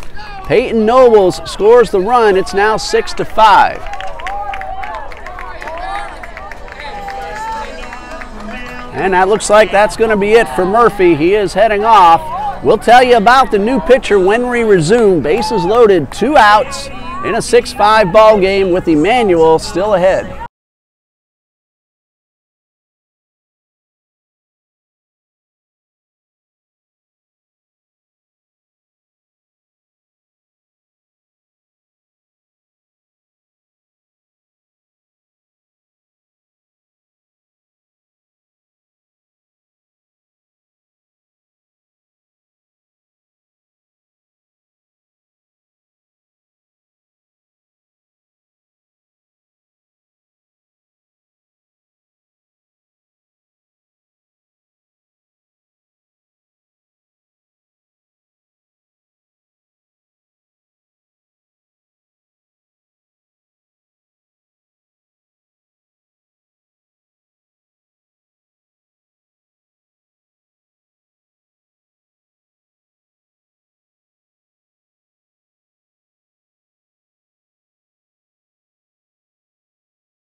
The new pitcher is Cody Waters for Emmanuel.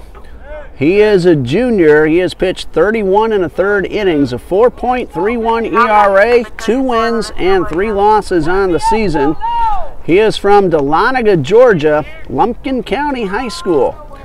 His job right now is to stop the bleeding, get Lorenzo Williams out any way he can. 3 runs have scored. Worrell, a 2-run homer. Bo Townsend just drew a bases-loaded walk to drive home the 3rd one. It's 6-5, 2 outs, bases loaded, Williams at the plate. First pitch by Waters is popped up. High sky, sun could cause trouble, but that is Parker making the catch. He shielded his eyes perfectly. Cody Waters throws 1 pitch and gets out of the inning. 3 runs. 2 hits, 4 walks, and the bases left loaded. We go to the bottom of the 5th, 6-5 Emmanuel.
We're going to the bottom of the 5th. What was a 6-2 lead for the Lions is now 6-5. 9-1-2 due up. Chase Parker, Philip Swindell, Brock Bauckham. The big blow of the inning, a 2-run shot by Taz Worrell. I am now surrounded by players from Warner University. They have just made it to the ballpark, climbed up the bleachers, saying hello. One of the best parts of doing this is I've gotten to meet many of the players and their family and some of the friends, especially you guys online leaving your comments. There's a line drive and a base hit. Parker, who was pinch hit for last time, re-entered, and he leads off the 5th with a single to the left. Now batting number 30, Philip Swindell. Trey Jones still on the mound. Again, in case you missed it, he entered last inning in a very tough situation. Did not have a chance to warm up in the bullpen. Philip Collins came out due to an illness. Hopefully he's all right. Nothing serious. Got himself some hydration. Haven't heard about him yet, but didn't look too serious. But Jones had to come in mid-at-bat. Here's a high fly ball lifted towards center. Easy play for Worrell. 1 away. Swindell flies out, and it brings up Brock Bauckham. And Jones also had some tough luck. There was a blooper out of everybody's reach that dropped safely on the infield. And then a chopper, seeing eye single into left. So Jones made good pitches. The results may not indicate that, but he's throwing the ball well. Here's Bauckham, 0 for 3. This pitch misses away, ball 1. The Lions scored 2 in the bottom of the 2nd. Brewton came back with 2 in the 3rd. 3-run 3rd for Emmanuel, made it 5-2. They tacked on another in the 4th. And then the Barons got 3 in the 5th. That's a scoring summary. 5-5-1 for Brewton. There's another line drive into left. Again, the hit's not all that hard, but just well placed. Parker stops at 2nd, 2 on, 1 out. 5-5-1 for Brewton. 6, now 10 hits, no errors for the Lions. Make that 11. Scoreboard yet to be updated. 7 off Visucci and 4 off Jones. RBI opportunity for Price. First pitch down and away. Hannon Price has singled twice, walked once, scored twice. Well, let's look again. A single and a double. That double was his first at bat.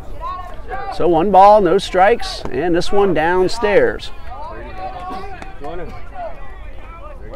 Boyd behind the plate, keeping that ball in front. Said this a few times this week, catchers, just make sure you stop the ball from getting by you. Get your body down in front of it. Here's a 2-0. Another pitch low for ball 3.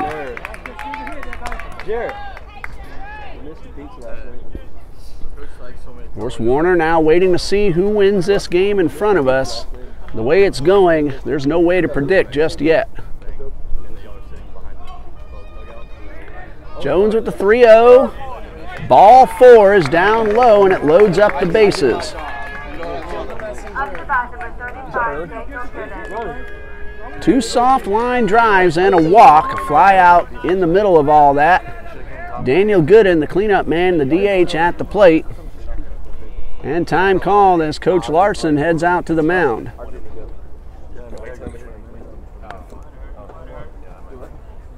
Braves are at the Marlins tonight.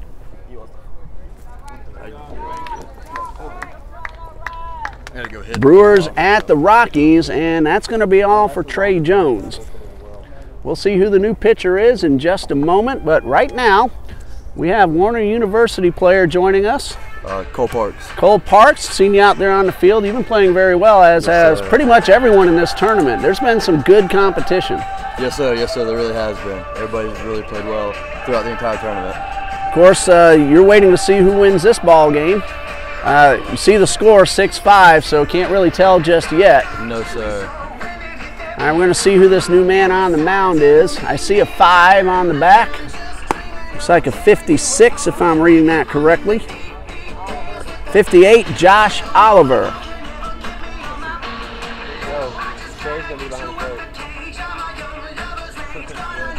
So Cole, what are you looking forward to do today? Hopefully we just come out and have a good game all the way around. We execute the small stuff, and hopefully we just put up some runs and win a baseball game, win a championship, hopefully we roll in the World Series hot. Now, if you win today, that's it. You haven't lost. If you lose today, you're still going to play again tomorrow. Yes, sir. Yes, sir. Ideally, we wouldn't have to do that, but I mean, it's always in the back of your mind. You never really know. But we got plenty of pitching left, so it's we're really not too concerned about that.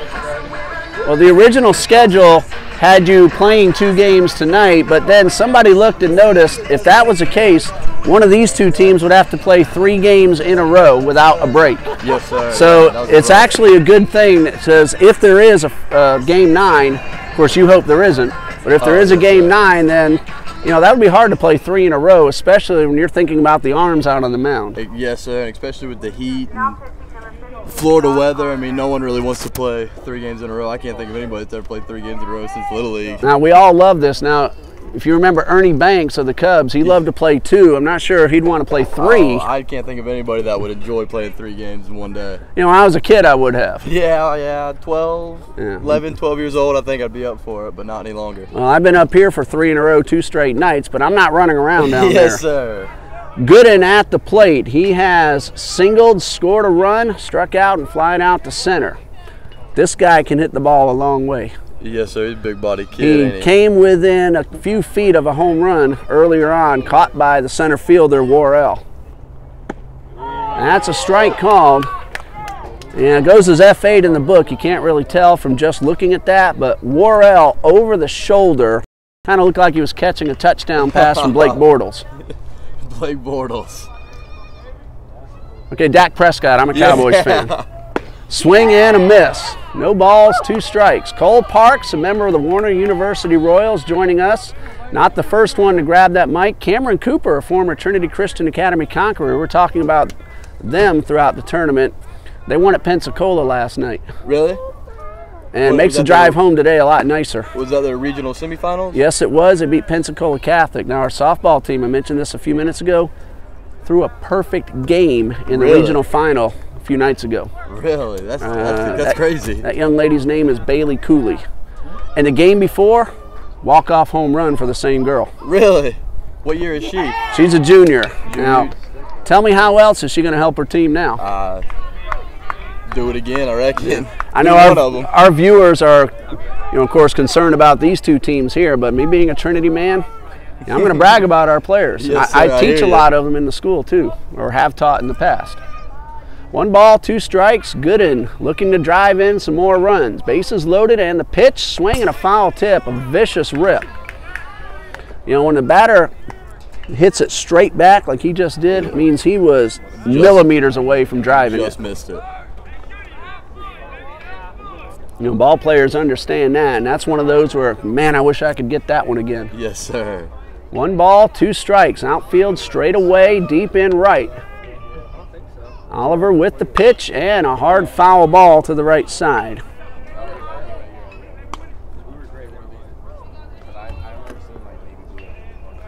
Here's a 1-2 from Oliver. Outside, evens up the count at 2-2. And I could look back here and try to see what you've done. I know you've hit the ball well. Can't remember, all the numbers offhand, but you've also played some good defense. Yes, sir. I've hit the ball all right. Could always do better. Same with defense.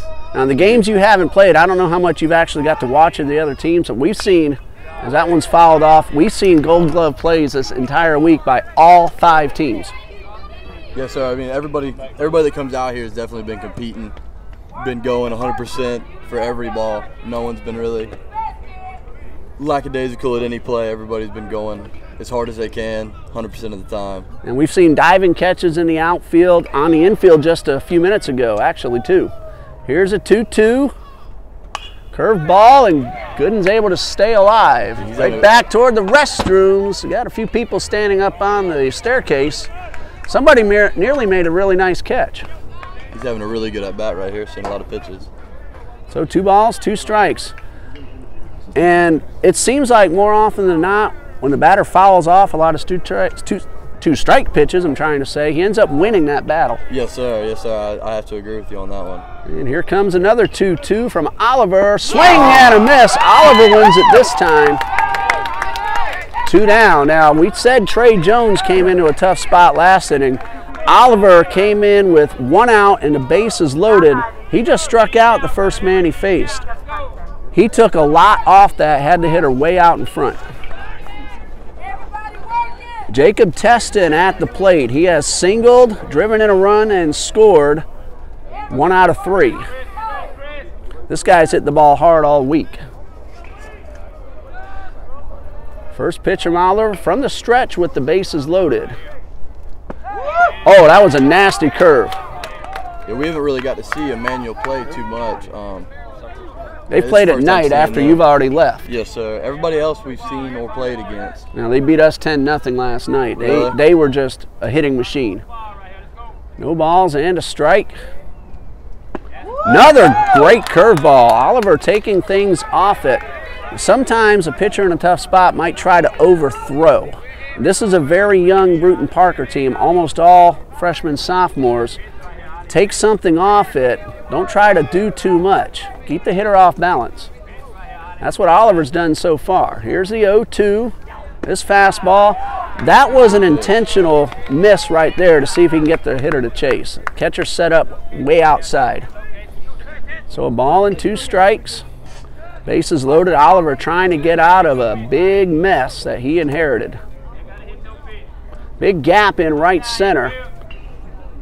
Teston's ready, and strike 3 called.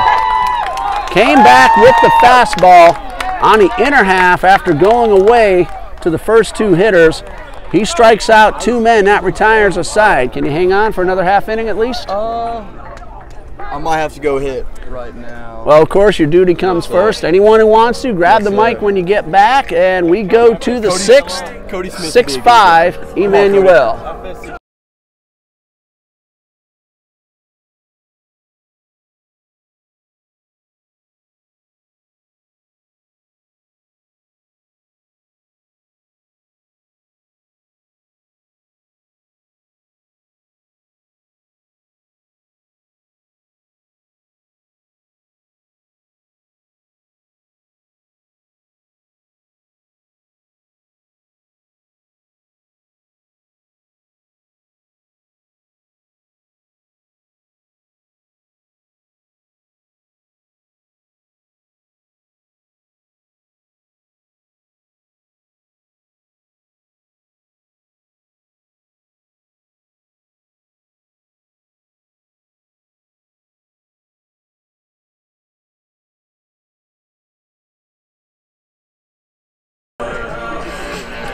We go to the 6th, bottom third of the batting order. Corbett, Holmes, and Worrell due up for Brewton-Parker.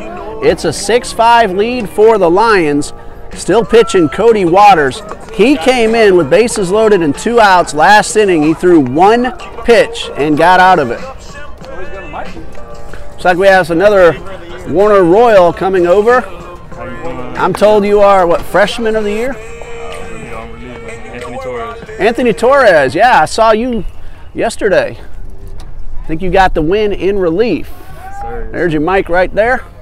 How you doing, Anthony? I'm doing good. How about you? I'm doing great. I'm loving it. It's tiring to do 8 games in 3 days, but Yeah, I understand that. hey, it beats working for a living. Only thing bad, it's kind of hot right now. All right, Blake Corbett will lead off. Yeah, it's gotten a few degrees warmer each day, but no humidity, and we've had some good breezes to help keep it down a little bit. Swing and a miss. Strike 1. I'm going to turn back a page or so and see exactly what you did. I know you came in relief yesterday and you won that game in extra innings. Here's a ground ball to third. Another stab by Nichols. Throw his cross is in time. That's at least the 3rd play I recall offhand that Nichols has gone to his knees and made the play. Good job by the Emmanuel 3rd baseman. Oh, that's not the page. Here you are, Anthony. I got you at 2 2/3. No runs in extra innings. You picked up the win. Can't beat that. Give me the old scratch of the chin like, yeah, I know. Now we've had some good pitching all week long, good defense all week, clutch hitting from all the teams. There's a strike by Holmes. This guy at the plate has been nothing but offensive weapon for the Barons.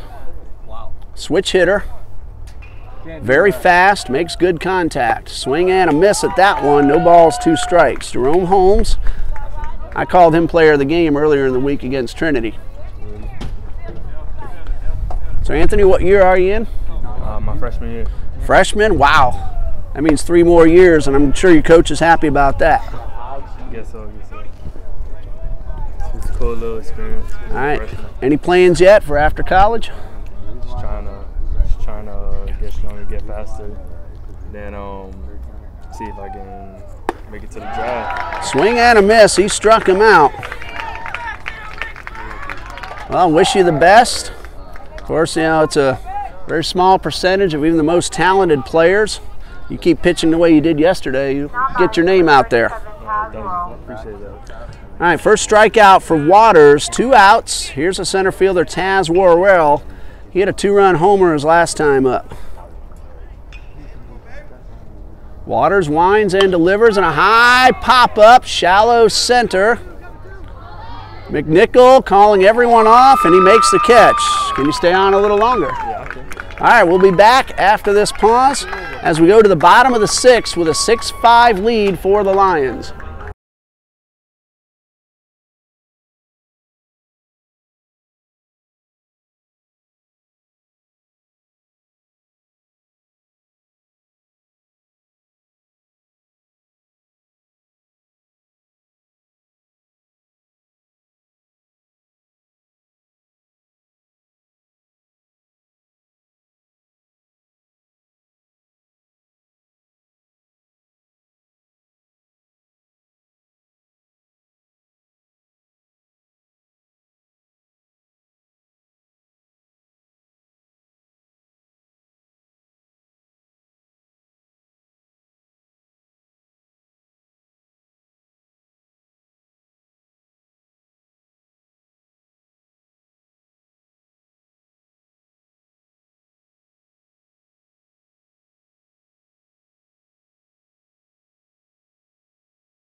Bottom of the 6th coming up in a 6-5 game, and Jake Nichols, 3rd baseman, who keeps making stop after stop from his knees and from his belly also. He's the number 6 man. He's due to lead off. Dustin McNichol, Steven Skeggs. We're talking with Warner University pitcher Anthony Torres, who got himself a win in relief yesterday against Brewton-Parker, a 6-5 win that put you in the title game. Yes, sir. Talking with Cole a few minutes ago, of course you want to just go ahead and get it over with today with a win, but whichever team you're playing, it's not going to be easy. There's a pitch up high for ball 1. You do have the advantage that you get a little extra rest and you don't have to play 2. Of course, that happens when you keep winning. The 1-0, a breaking ball that misses up high. Yeah, but we're always going to be ready.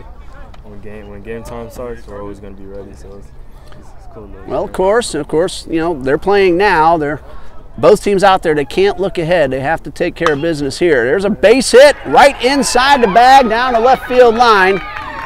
Here's Nichols around first on his way to second. The throw is off the mark. And that's a leadoff double for Jake Nichols. That ball was as close to the bag on the fair side as it could get. That is his second hit of the game. He is 2 for 2. He's been hit by a pitch and had a sac fly. He's also scored 1. Now he's in scoring position with nobody out. Center fielder Dustin McNichol has had 2 hits, a walk, and a run scored. Josh Oliver working from the stretch, gets a long look back, and a pitch is a breaking ball up high. Okay. So you got here, you're checking out the team, seeing what you're up against.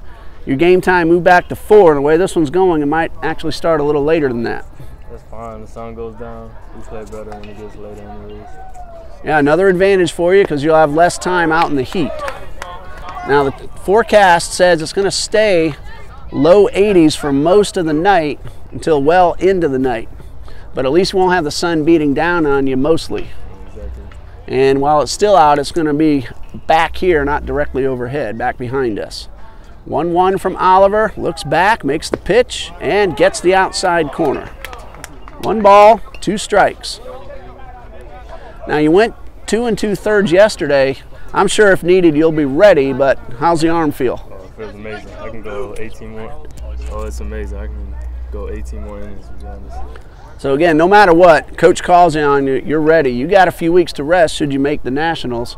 That starts at the end of the month, so you got plenty of time to recoup. Yes, sir.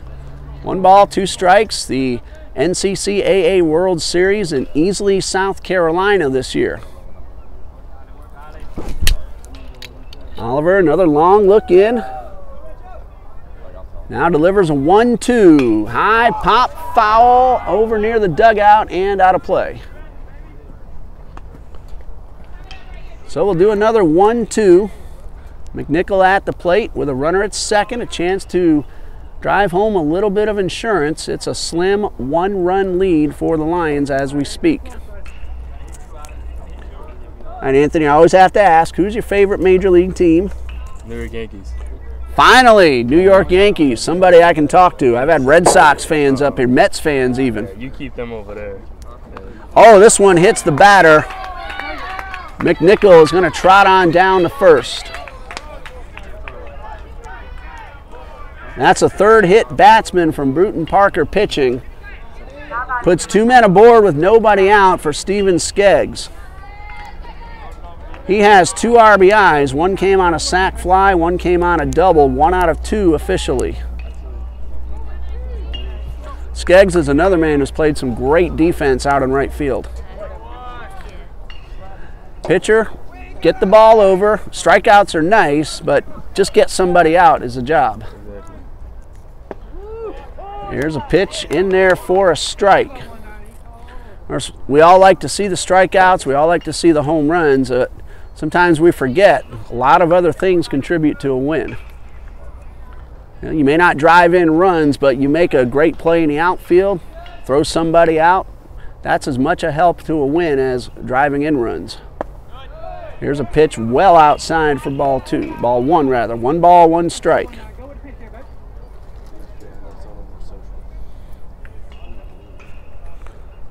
So I don't think you got a chance to bat yesterday. How you doing offensively? Oh, I don't hit. I just pitch. Pitcher only. That's okay. Nothing wrong with that. Yeah, he's horrible with Especially at the college level, you'll see that quite often. We here at the high school, we have some guys who pitch and nothing else.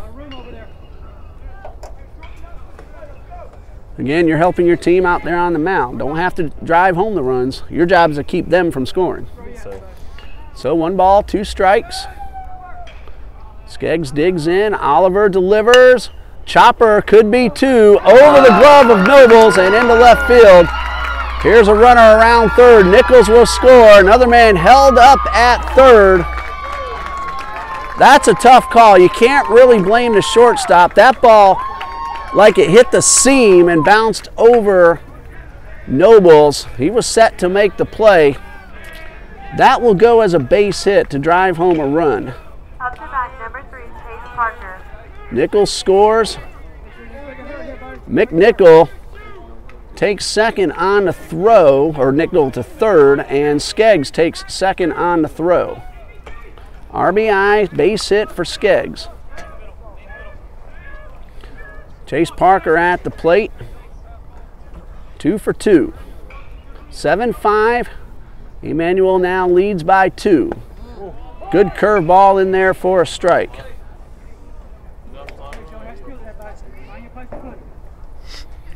Now the scorer at the table marked that an error, but again, you can't blame the player when the ball takes a hop on him like that. All 4 infielders in, swing and a miss.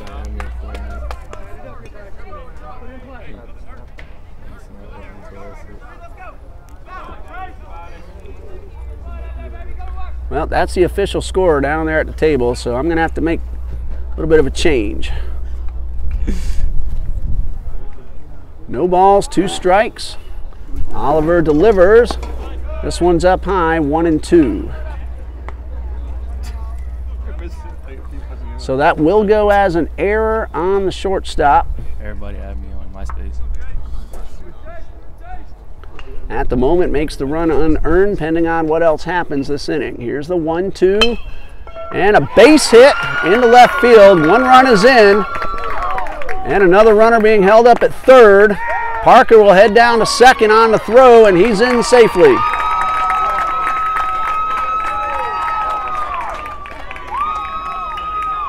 Dustin McNichols scores from third. That makes the run from Jake Nichols earned. Skeggs stops at third. The reason that changes is because scoring rules say that run would have scored on the base hit anyway.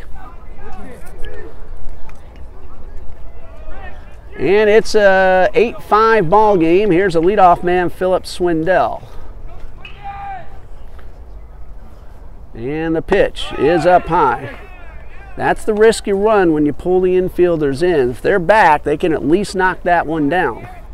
Maybe even get an out.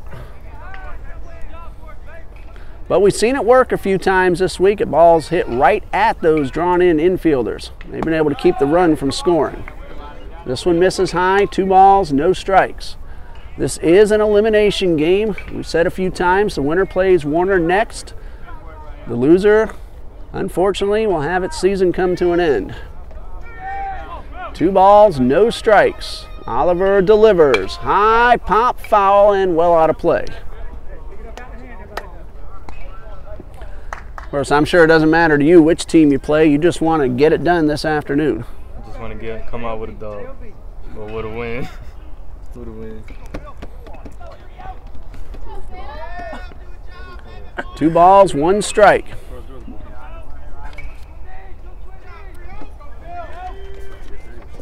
Long look in from Oliver, and the pitch is up and away for ball 3.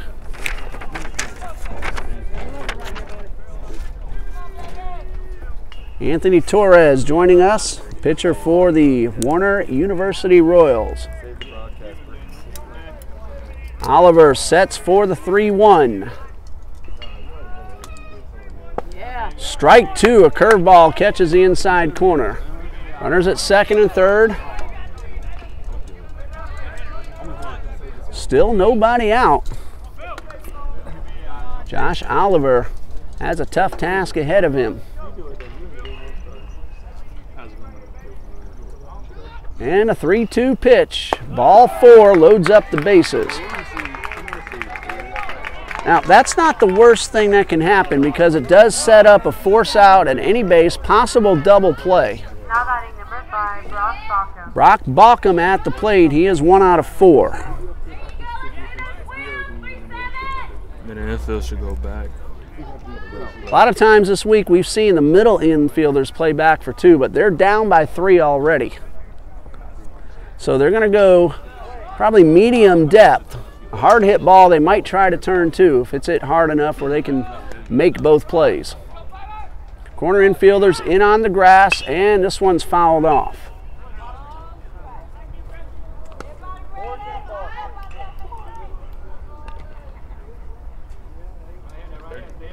No balls and a strike. Bauckham singled his last time up.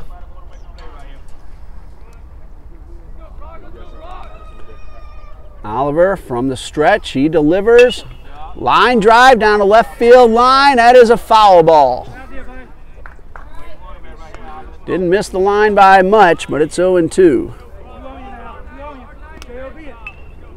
Anthony, I see you've had a really good season. 2.35 ERA, 16 appearances. That's a good job on the mound.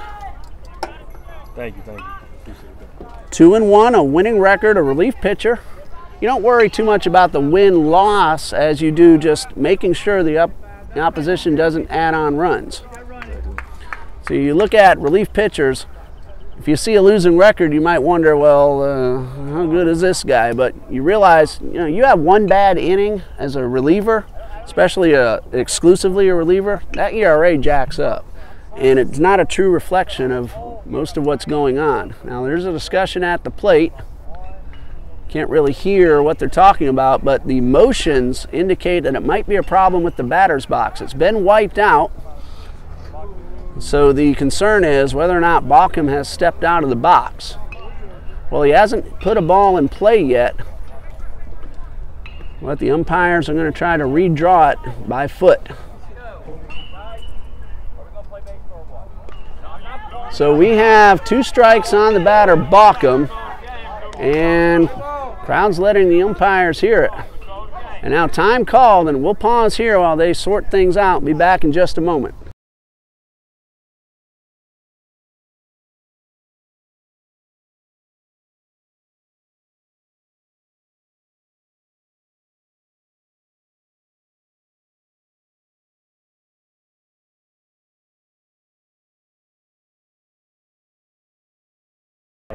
Toughest team we played. Well, everything's back, and 2 strikes on Bauckham. Got a question for you after this pitch. No balls, 2 strikes. High fly ball. Very shallow, should not score the run. The infield fly in effect because the infielder has a chance to make the play, and it is caught by Holmes. That's 1 away. Anthony, throughout this season, what's the toughest team you've had to pitch to? Southeastern. Southeastern's probably the toughest team. That doesn't surprise me. Southeastern University, last I heard, number 3 all through the NCCAA, all over the country, but I also heard they got shocked in their playoff series. Was it Florida Memorial? Yes, Florida Memorial. I think they beat them. Florida Memorial, not a slouch, but beating Southeastern is a very good job. And a pitch to Price, a good curveball for strike 1. 2 runs are in. It's an 8-5 lead for the Lions. We are in the bottom of the 6th. Hannon Price at the plate. He has scored a couple times, swing and a miss. Price has walked twice, doubled, singled, and scored 2.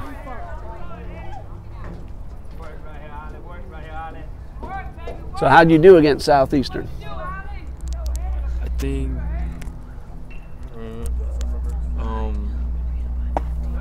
like this one misses up high. pretty well. Well, again, you're facing one of the best offensive weapons there are. I came into I think I came in the 7th inning. I think I came in the 7th inning. I had 2 scoreless, and then the last inning came. And Now you do that against the Fire, you've done a good job. 1 ball, 2 strikes. Oliver delivers, and this one's chopped foul. and then they just adjusted in the last inning, and then I had a blown save that night. Well, things like that will happen. It's how you bounce back from it.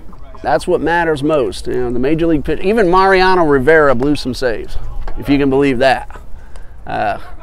2001 against the Diamondbacks, 2004 against the Red Sox. High fly ball, medium depth. Runner is tagging from third. Worrell had to backtrack, so that's going to score the run. The throw comes toward third, and Skeggs crosses the plate to make it 9-5.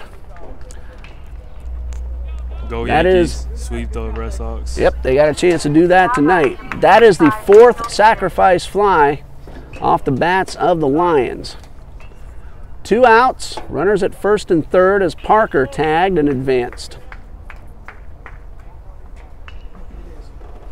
Swindell, his courtesy runner at first base. Gooden at the plate.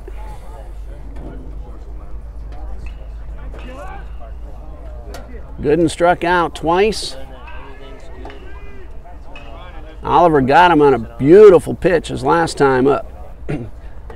Gooden has also singled and scored.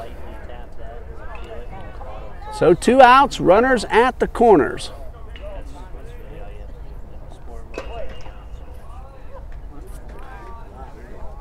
Josh Oliver takes a long look in, checks the runners. And the pitch is in the dirt and it bounces away. No, it hit the batter. That's going to send Parker back to third. But now the bases are loaded.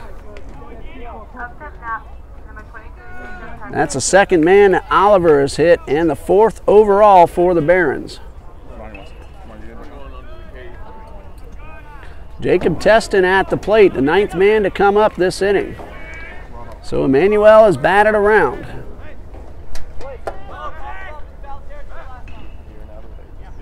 Two outs, bases loaded.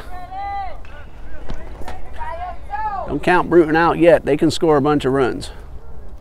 And a pitch, foul tip into the mitt.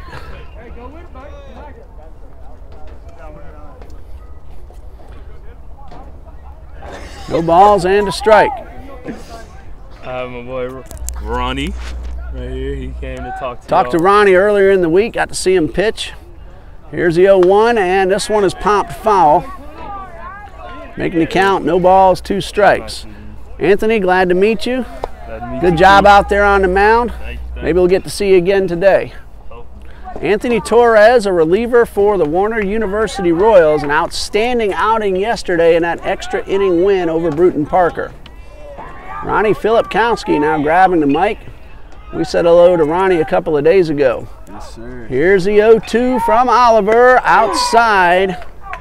Ball 1. Teston started to go. He held up. Teston has singled and scored. Also has an RBI ground ball. He is 1 out of 4 officially. But he's had a hand in 2 of the 9 runs on the board.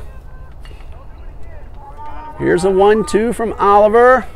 High drive, well hit into right. Corbett can't get there. It's on the ground. 1 run is in. Here comes another. To the plate. He is safe.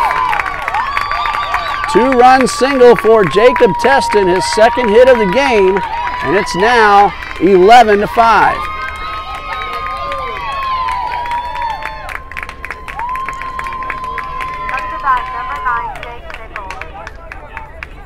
Jacob Teston making a bid for player of the game. He has 3 RBIs.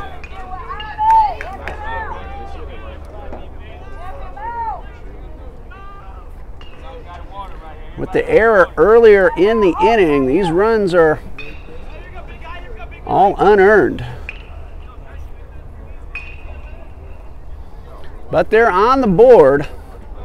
Scoreboard says 10-5. I'm going to recount. It is 11-5. 10th man to bat this inning, Jake Nichols. He led off with a double and he scored a run. Ronnie, how you doing? I'm doing good. There's a drive, well hit towards left center. It is caught! What a catch out there in left field. Chris Starling, not the first time we've seen him make a Gold Glove play. I think it was yesterday he robbed one of your guys of a home run, and that time he should get the top play of the day very easily. That saved a couple more runs. Stood on the fence, reached up, caught it. Well, Ronnie, we'll come back to you after the break as we go to the 7th in an 11-5 game in favor of the Lions.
Top of the 7th, it's 11-5, and Ronnie, you just saw another one of these spectacular plays we've watched all week. That kid's definitely had a good week thus far, making some real nice blood games out there. Robbing the home run from us yesterday. Nice little jumping catch out there last inning to save a couple of runs. Now, we don't officially award a Gold Glove for the tournament, but Chris Starling would have earned it. He's definitely making a strong case for it, that's for sure. Top of the order, George Boyd due up. He's followed by Nobles and that man Starling. Boyd is 1 out of 2 with an RBI. Walked his last time up. Scoreboard's been reset to show 11-5. Here's a pitch from Waters, and it's in there for a strike. Cody Waters came in 2 innings ago with bases loaded and 2 outs, 1 pitch out of the inning. Wow. Got a pop-up, Well done. then threw a perfect 6th. Here's the 0-1, a breaking ball that's fouled off. Ronnie got to see a pitch a little bit. I think that was yesterday. Sir, came in relief. He had a couple good spots, little rough post plays. No matter what the ump says, he's going to get yelled at. Yes, sir. That's part of the job. That's part of the gig. So, but it happens. That's baseball. It's my job to get out of it. Well, I've been right behind him all week, and all the plate umpires, they've been consistent. They're giving the same strike zone to all pitchers. Now, everyone's going to miss one every now and then, but I got to admit, this umpiring has been pretty good this week. Yeah, I've enjoyed it, so it's been a fun week. 2 balls, 2 strikes. And the pitch hit hard into the hole and into left field for a base hit. That's how it starts. That's number 2 for Boyd on the afternoon. Yeah, I had a good day yesterday. Starter did a good job, went forward. Got in a little trouble. He was a little rusty yesterday. We haven't played in 2 weeks, so pitching staff's a little rusty, but it's good to get out there and get some work in and get ready to hopefully go to the World Series. All right, well, you want to get it done today. Yes, sir. That's the goal. So. Of course, fans of these 2 teams are hoping there's Friday for one of them. Yeah. Runner at first, Ector running for Boyd, and low and inside, ball 1 on Peyton Nobles. He scored a run his last time up, reached on a fielder's choice. He's 0 for 3. Here's the 1-0 from Waters, hit hard, could be 2. 6, 4, 3, in time, double play. Little slow developing, but credit second baseman Brock Balcom. He got rid of the ball very quickly. He made a good strong throw. For a moment I thought that Nobles would beat the play. The throw was on target and had a lot behind it. 2 outs, Chris Starling at the plate. He's also swung the bat pretty well this week. There's a strike on the inside corner. You know, just after he made that home run rob, that same inning, made a catch in left and threw a man out trying to get back to first on the fly. Yeah, he did record all 3 outside. And there's strike 2, so you want to keep it away from Starling if you end up playing Brewton-Parker. Definitely. No balls, 2 strikes. Waters delivers and a slow roller towards second. Brockham fields, throws, and gets his man. A base hit erased on a double play, so 3 men up, 3 outs, and we go to the bottom of the 7th. Emmanuel 11, Brewton-Parker 5.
Go to the bottom of the 7th, and 7, 8, 9 due up. McNichol, Steven Skeggs, Chase Parker due up. We're talking with Ronnie Filipkowski of the Warner University Royals. The Royals are about to play for the South Region Championship. That game probably not going to start anywhere near 4. At least at this point, we're looking at somewhere between 4:30 and 5. We were expecting that, though. So. Oh, yeah. Nothing wrong with that either. We got a good, exciting ball game here, and the first pitch is in there for a strike. A little extra time to get loose, get the blood flowing. Well, it shouldn't go to 11:30 like last night's game did. Yeah, that's crazy. Yeah, that's why we had the hour delay, to give the Lions a chance to get a little more rest. They defeated Trinity 10-0. That game started past 7:30 and lasted till well after 11. Wow, that's a long game. Yeah, our game probably didn't help out playing extras.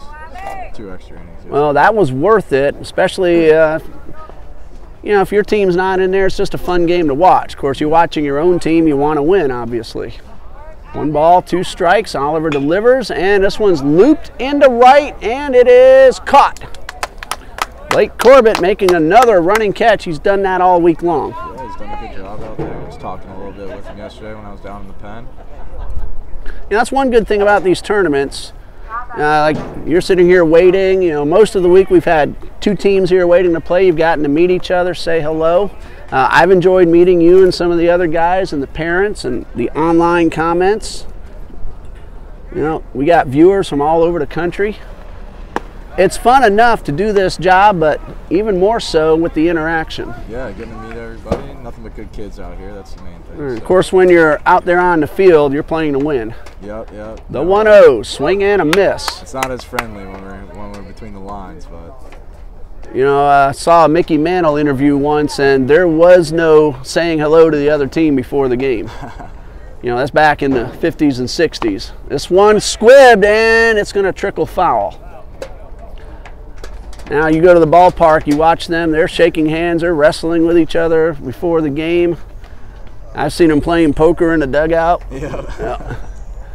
It's not like that anymore. In Mantle's time, you didn't do that. Nope. Different world. Now, you didn't even look. I remember a friend from high school, he made the minor leagues, come back to play here in Jacksonville. I walked over the dugout, yelled, "Hey, Richie," and he just kind of gave me a quick glance. Not allowed to acknowledge the fans during the game. Nope. Gotta be professional now. 1 ball, no strike. Richie Graham made it as high as AAA for the Chicago Cubs. Not many get even to single A. This one's up high, ball 3. The one time I got to see him bat on TV, he played for Mississippi State. I walked home from work in my high school part-time job. I ran in the house, and right as he came to bat, because I knew the game was on ESPN, home run. The only time I got to watch him on TV. Ground ball to third. Picked up by Townsend and over to first in time. I bet he wished you would have watched a couple more at-bats then. That's the way it worked for him. Well, he made it to AAA. He was actually, I don't know, your age, you may not remember personally, 1995 when they had the lockout in spring training, they had a bunch of substitute players. He was on the Chicago Cubs roster during that spring training. Really? Never got to play for the real Major League team, however. Here's a first pitch to Parker, and it's in there for a strike. I got to see the Cubs play spring training game this year. It was cool down there in Fort Myers at JetBlue. One of my good friends, Danny Mars, got me some tickets to play for the Sox. Oh, I'm sitting here listening to you. That's strike two. Interesting story. Start talking about players, you know. I'm bringing my wife and son up to the Nationals Red Sox game this summer on July 2nd. Yeah, get to see a couple of my friends up there. Swing and a miss. Ball hit the dirt, so the tag will be applied. A 1-2-3 inning for Josh Oliver. After 7, can you stick around another half? Yeah, of course. We go to the 8th, 11-5 Lions.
All right, top of the 8th coming up, Klein Nipper, Bo Townsend, Lorenzo Williams due up for the Barons. 11-5 elimination game.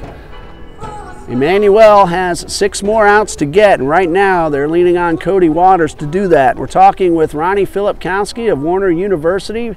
Between innings, he was telling me of some of the Boston Red Sox that you know. Yeah, Ben Attendee, Sam Travis, Danny Mars, a couple of guys. First pitch from Waters. And a strike. You also said that you don't have to buy any tickets to Red Sox. You got those connections. Yes, sir. Yeah, they take good care of me. Those guys are good friends. So they take real good care of me. Here comes the 0-1. And a high fly ball, medium depth in left center. 2 men chasing. It'll be the center fielder McNichol for out number 1. Not the greatest Call of Duty players, but oh, my son would take you on at Call of Duty. Probably the one vice he has, maybe the one parenting thing you hear about that we probably shouldn't do, but I think we did a good job with him. He'll be up here. He just got out of class. He'll be up here soon. Take over on the camera. I'm doing everything myself with all your connections. Maybe you know someone in charge of announcers. I can definitely see what I can do, man. Definitely. No balls, 2 strikes. Waters winds and delivers, and this breaking ball misses down low. I gotta give a shout out to one of our coaches who isn't here. He's teaches at the high school back home. So Cody Nevels wasn't able to make the trip. So I hope everything's good, Coach Nevels. Yeah, wish you could be up here. Well, shout out to Coach Nettles. Haven't had the chance to meet you, but hope you're able to tune in. Of course, if you're not watching me now, you don't hear me say that. Maybe he can check you out this afternoon. Fly ball to right. And that is caught for out number 2. So Coach Nettles, I hope you're able to tune in and watch your Royals go for the South Region Championship this afternoon. 2 outs, base is empty for first baseman Lorenzo Williams. He's 0 for 3. It was Williams that Waters got to pop up when he came in through that one pitch to get out of the inning. So second time these two have met. And Williams is 0 for 3 on the day, and the first pitch, a breaking ball that hits the batter, and he's on first. So that's the first batter that either Emmanuel pitcher has hit. I've seen a lot of hit by pitches this week. Yeah, I'm sure a lot of guys are a little upset with how the mound is. It's a little dug out with all these games being played on. And it's also one of the steepest mounds that I know of. Definitely. Very steep. Trinity Christian Academy plays here. The coach really likes the steep mound. Here's the pitch, and there's a strike called. Of course, that's what we call home field advantage. Our pitchers get used to it, but visitors, anyone coming in, it's a tough time out there. And this one is outside. And of course, when we go to away games, the mounds aren't quite as steep, but we play enough on them where that doesn't bother our pitchers either. One ball, one strike. Chopper up the middle, fielded, and a force out at second to retire the side. Chase Parker goes 6-4 to end the inning. Hit batsman and one man left, and we go to the bottom of the 8th with a 6-run lead for the Lions.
Bottom of the 8th, and the top of the order is due up for the Lions. That's Swindell, Bauckham, and Price. Did you see Swindell's home run last night? I did not. No doubt about it, 3-run shot. That put Emmanuel ahead 3-0 against Trinity Baptist, and they just kept continuing to hit from there. You see the trees back there? Yes, it's a good 25 feet beyond the fence. I think he one-hopped it into the trees. Good poke. Here's a pitch. It is upstairs. Now, we had a junior in high school hit one into those trees on the fly. Scored his last time up in that 5-run 6th inning. And this one is up in. Count now is 2-1.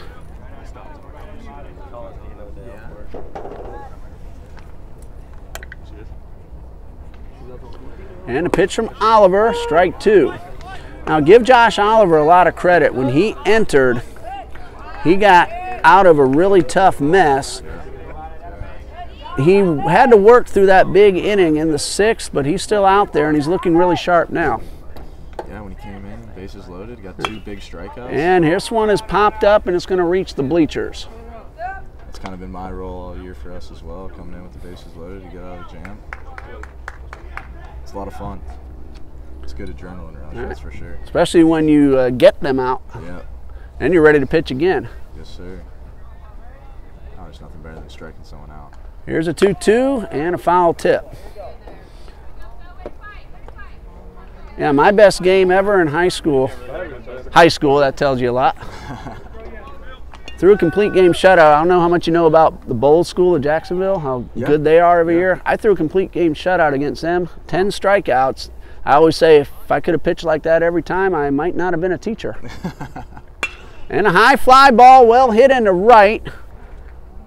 Corbett is back, and he makes the one-handed catch. Yeah, they're a prestigious school, that's for sure. I never got to play them. I did get to play Eagles View when I went to Surrey City Christian my freshman year, but never got to play them. Matt Carter on Trinity Baptist is an Eagles View graduate. So he played over here on this field a few times while in high school, and he just spent the last 4 years playing on it as his home field. One out, here's Bauckham. Check swing, but it's in there for a strike. Bauckham is 1 out of 4. He's played very good defense. And the pitch, you don't have to go 5 for 5 with 5 RBIs to help your team win. He's made some really good plays out there at second base. Anything you can do to help the team. Hitters are going to slump, but they can always help win with a good play in the field. Yep, as long as it doesn't affect your glove. Here's the 0-2, and this one is sliced foul. That's why it gets me. Someone like Giancarlo Stanton struggled at the beginning of the season, and everyone's ragging on him, just saying, no, he doesn't deserve to be in the majors right now. Let's trade him, send him down. Every player's going to slump. It's when you do it that gets magnified. Yep, and he's been a Red Sox killer this year. Line drive, foul. That's far. Yeah, he had 2 a couple nights ago. Yeah. Had 2 against the Red Sox. I think that was opening day. Yep. All right. He's going to be fine. Don't think he's going to starve either with the paycheck he gets. No. What is he getting, like $300 million? Something crazy. 325 for 13 years. Yeah, I'd say he's well off. Ground ball to second, Holmes, Fields. Throw to first in time. Bauckham, though, was limping down the line. Let's hope he's all right.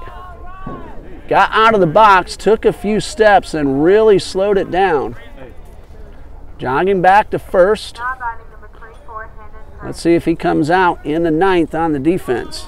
Then my son kept asking me, why do you want me to play baseball? Well, let's see. This guy just signed for $10 million for 1 year, No athletes. No idea why I want you to play. Well, his playing days are over. He decided he wanted to start earning a paycheck. And a strike called, which is a good thing. A high school kid wants to start paying for his own stuff when he gets a chance. Yep, nothing mattered with that. I think we did something right. Nothing mattered. Here's the 0-1, swing and a miss. He actually came to me and the baseball coach and said, I know the car you bought me costs a lot of money. I want to start getting a job and earning my own paycheck to help you out. He told me that on his own. Wow. High chopper toward third. Going to be a tough play. To throw is not in time. So a base hit for Hannon Price. Nothing at all that Townsend could do on that one. Nope. Hit hard into the ground in front of the plate. Took a real high hop. Here's Daniel Gooden. Oh, with the cloud cover coming in.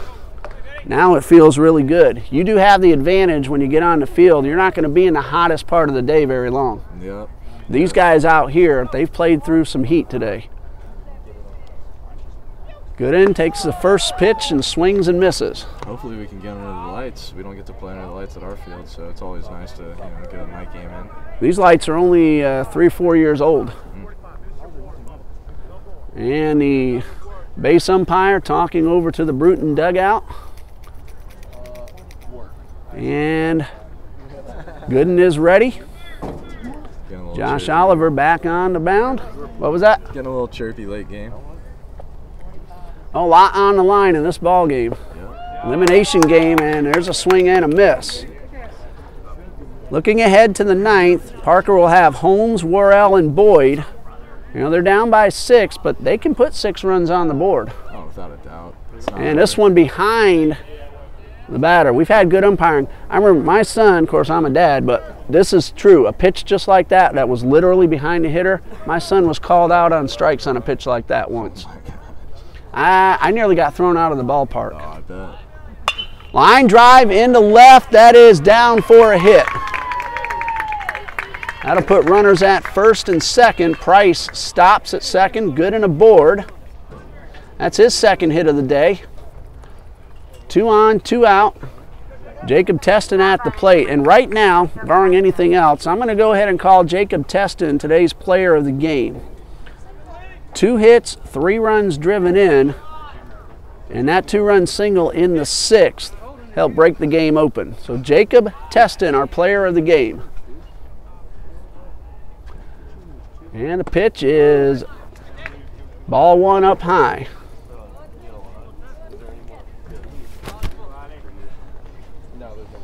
1 ball, no strikes.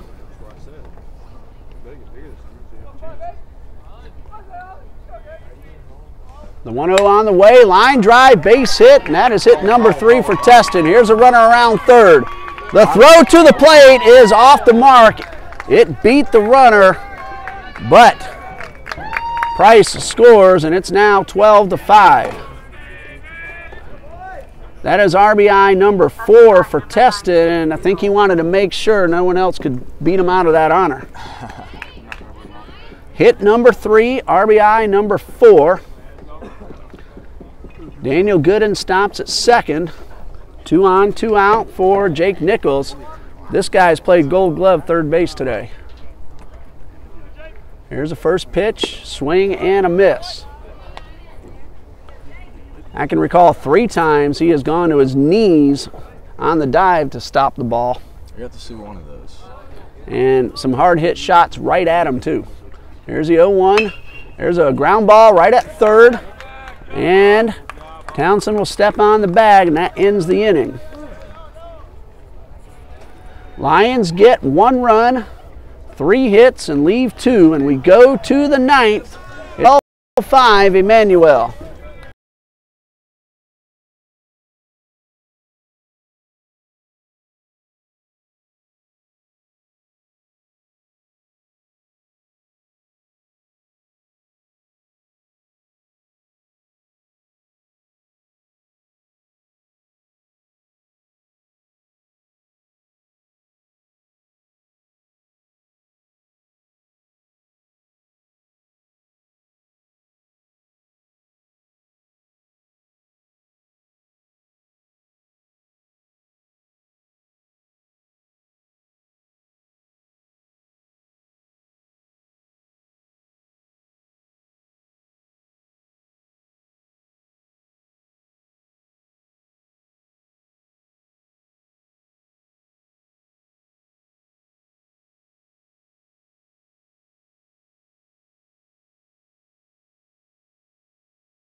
We go to the top of the 9th. Jerome Holmes, Taz Worrell, George Boyd are the scheduled hitters. Ronnie Filipkowski, we're going to give him a chance to take a little shot at play-by-play as Jerome Holmes steps to the plate. Ronnie Filipkowski of Warner University. Bear with me, I don't know the names. So. Jerome Holmes at the plate. Cody Waters pitching. Ooh. Oh, what a take. Pitch in, hits him in the arm. Curveball, got away from him. That's a second man that Waters has hit, the leadoff man aboard. Not mine.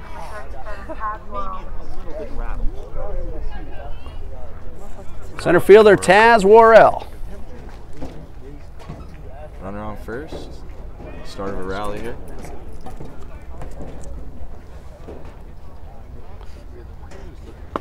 Pitch, swing and a miss, fastball.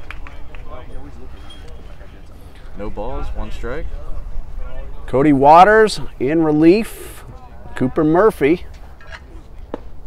A nice curveball on the inside corner there. 0-2 on the batter.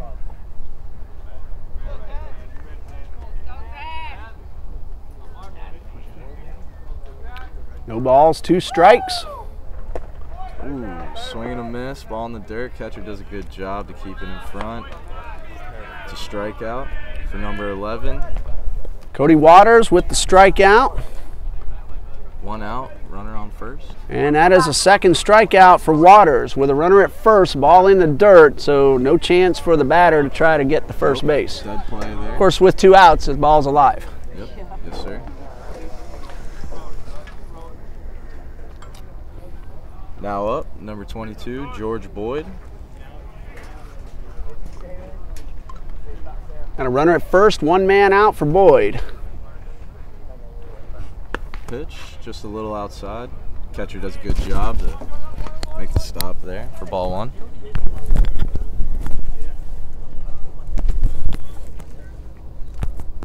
So 1 ball, no strikes. You know, both teams have the catcher leading off. You don't see that a whole lot. The pitch in, ball high. 2-0 on the batter. Yeah, it's different at the NAI level because you can pinch run for the catcher. So it kind of works out if your catcher's a good hitter, a little on-base guy. Get to pinch run for him at first, get a fast guy out there.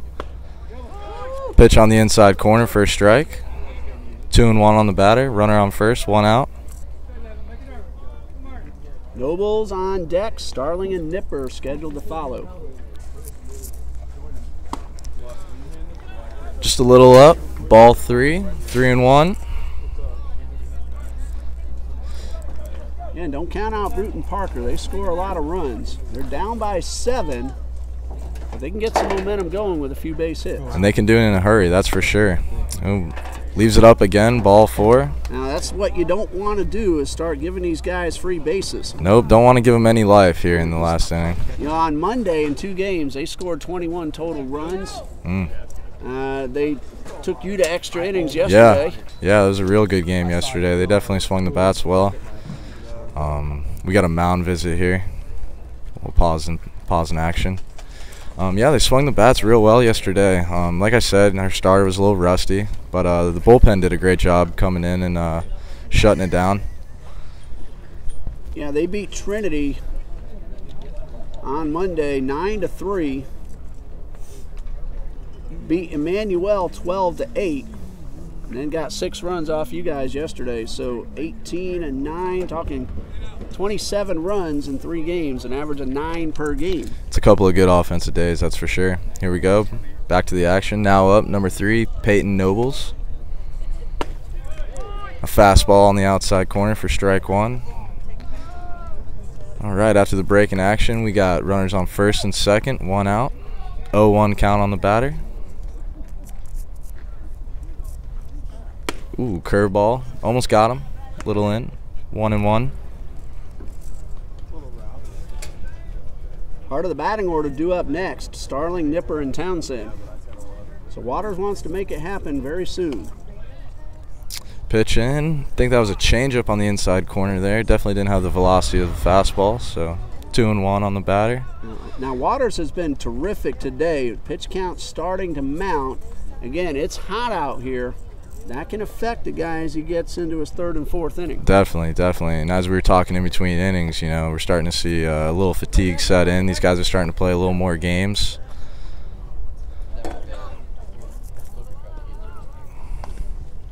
Pitch, drive out to right center. Oh, and it falls. Throw to second, very nearly got him. You know, everybody had to hold up, make sure that ball was caught or not. So that's a tough call. It's a tough play for both outfielders. They're looking into the sun, which is now behind us, and that makes it hard to see the ball. There aren't many clouds in the sky at the moment. Definitely a high sky today, that's for sure. It's going to go as a base hit for Nobles to load up the bases. Holmes at 3rd, Boyd at 2nd, Nobles at 1st. Here's a left fielder, Chris Starling. A swing and a miss, strike on the outside corner there. No balls, 1 strike, bases loaded, 1 out. Starling 1 out of 4, but he's hit the ball hard all 4 times up. Hopefully he can find a gap here. Went a nice curveball in the dirt there, fouled it off. No balls, 2 strikes. The base is loaded, nice hit in the gap, score a couple, keep a couple runners on. Little life in Brewton-Parker. Yeah, it's cliche in baseball, but keep the line moving. Yeah. Don't try to do too much. Just get home a run, let somebody else take over. And oh, and a nice hit. Hit the left. We're going base to base. Probably a smart call by the Brewton-Parker coach.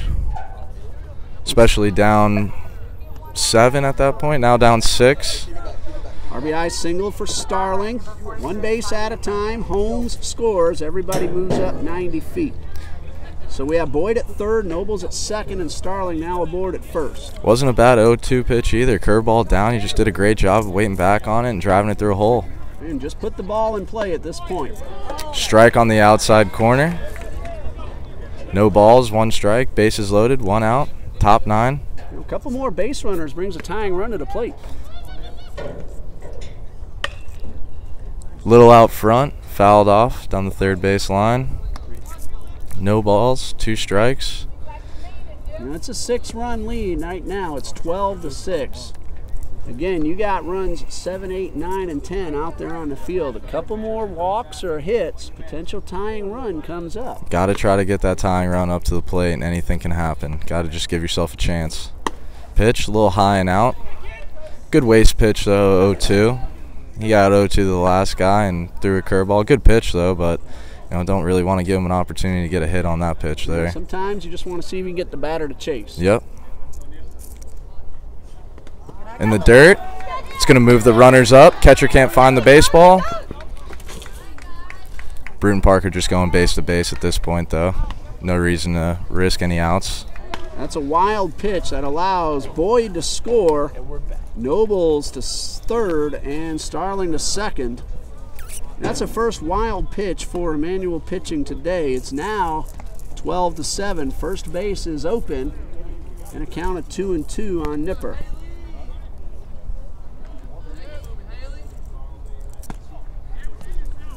Well, we're past your start time. Ooh, and a beautiful curveball. Right on the inside corner there for strike 3. And that is out number 2. And it brings Bo Townsend to the plate. So I'm guessing you're going to start a little closer to 5 now. So those of you tuning in now to watch Warner University, well, they're going to play the winner of this game. We're in the 9th. I would expect that game to start a little closer to 5 o'clock. A high chopper. Third baseman comes up to make the play. Throw across the diamond, and that's out number 3. And Nichols, another spectacular play, and that will do it. Final score, Emmanuel College 12, Brewton-Parker 7. Emmanuel will advance to face Warner University. Again, I'm guessing a little closer to 5. What we're going to do is we're going to stop this feed. Keep watching your screen. You'll see the red live now pop up. And I'll take a little bit of time to change the title of it. But Ronnie Filipkowski got us through that 9th inning. Terrific job. Glad to have you on again. Hey, man, appreciate it. Had a great time. It was fun getting up here and having a little fun with you. Now you got your own work to do coming up. Good luck, sir. I appreciate it. Thanks again, man. All right, Ronnie Filipkowski from Warner University. Our winning pitcher, Cooper Murphy, he allowed 5 earned runs, but Emmanuel scored 12, and that allows the Lions to move on. Great season by Brewton-Parker. They played great baseball this tournament. Again, they scored over 9 runs per game, and their season has come to an end. But the Brewton-Parker Barons, a very young team, have a lot to look forward to in the near future. We want to thank you for tuning in on YouTube Live. TBC Eagles, enjoyed the interactive comments on the site. Enjoyed meeting Mrs. Worrell and some of the other fans, and Ronnie and some of the other players have come to talk to us. We have one more to go tonight. That could be it. It all depends on the winner between Warner and Emmanuel. If Warner wins, then the tournament is over. If Emmanuel wins, we'll see you again tomorrow. Until about 5 o'clock, I'm Ray Bureau. We'll see you in just a bit.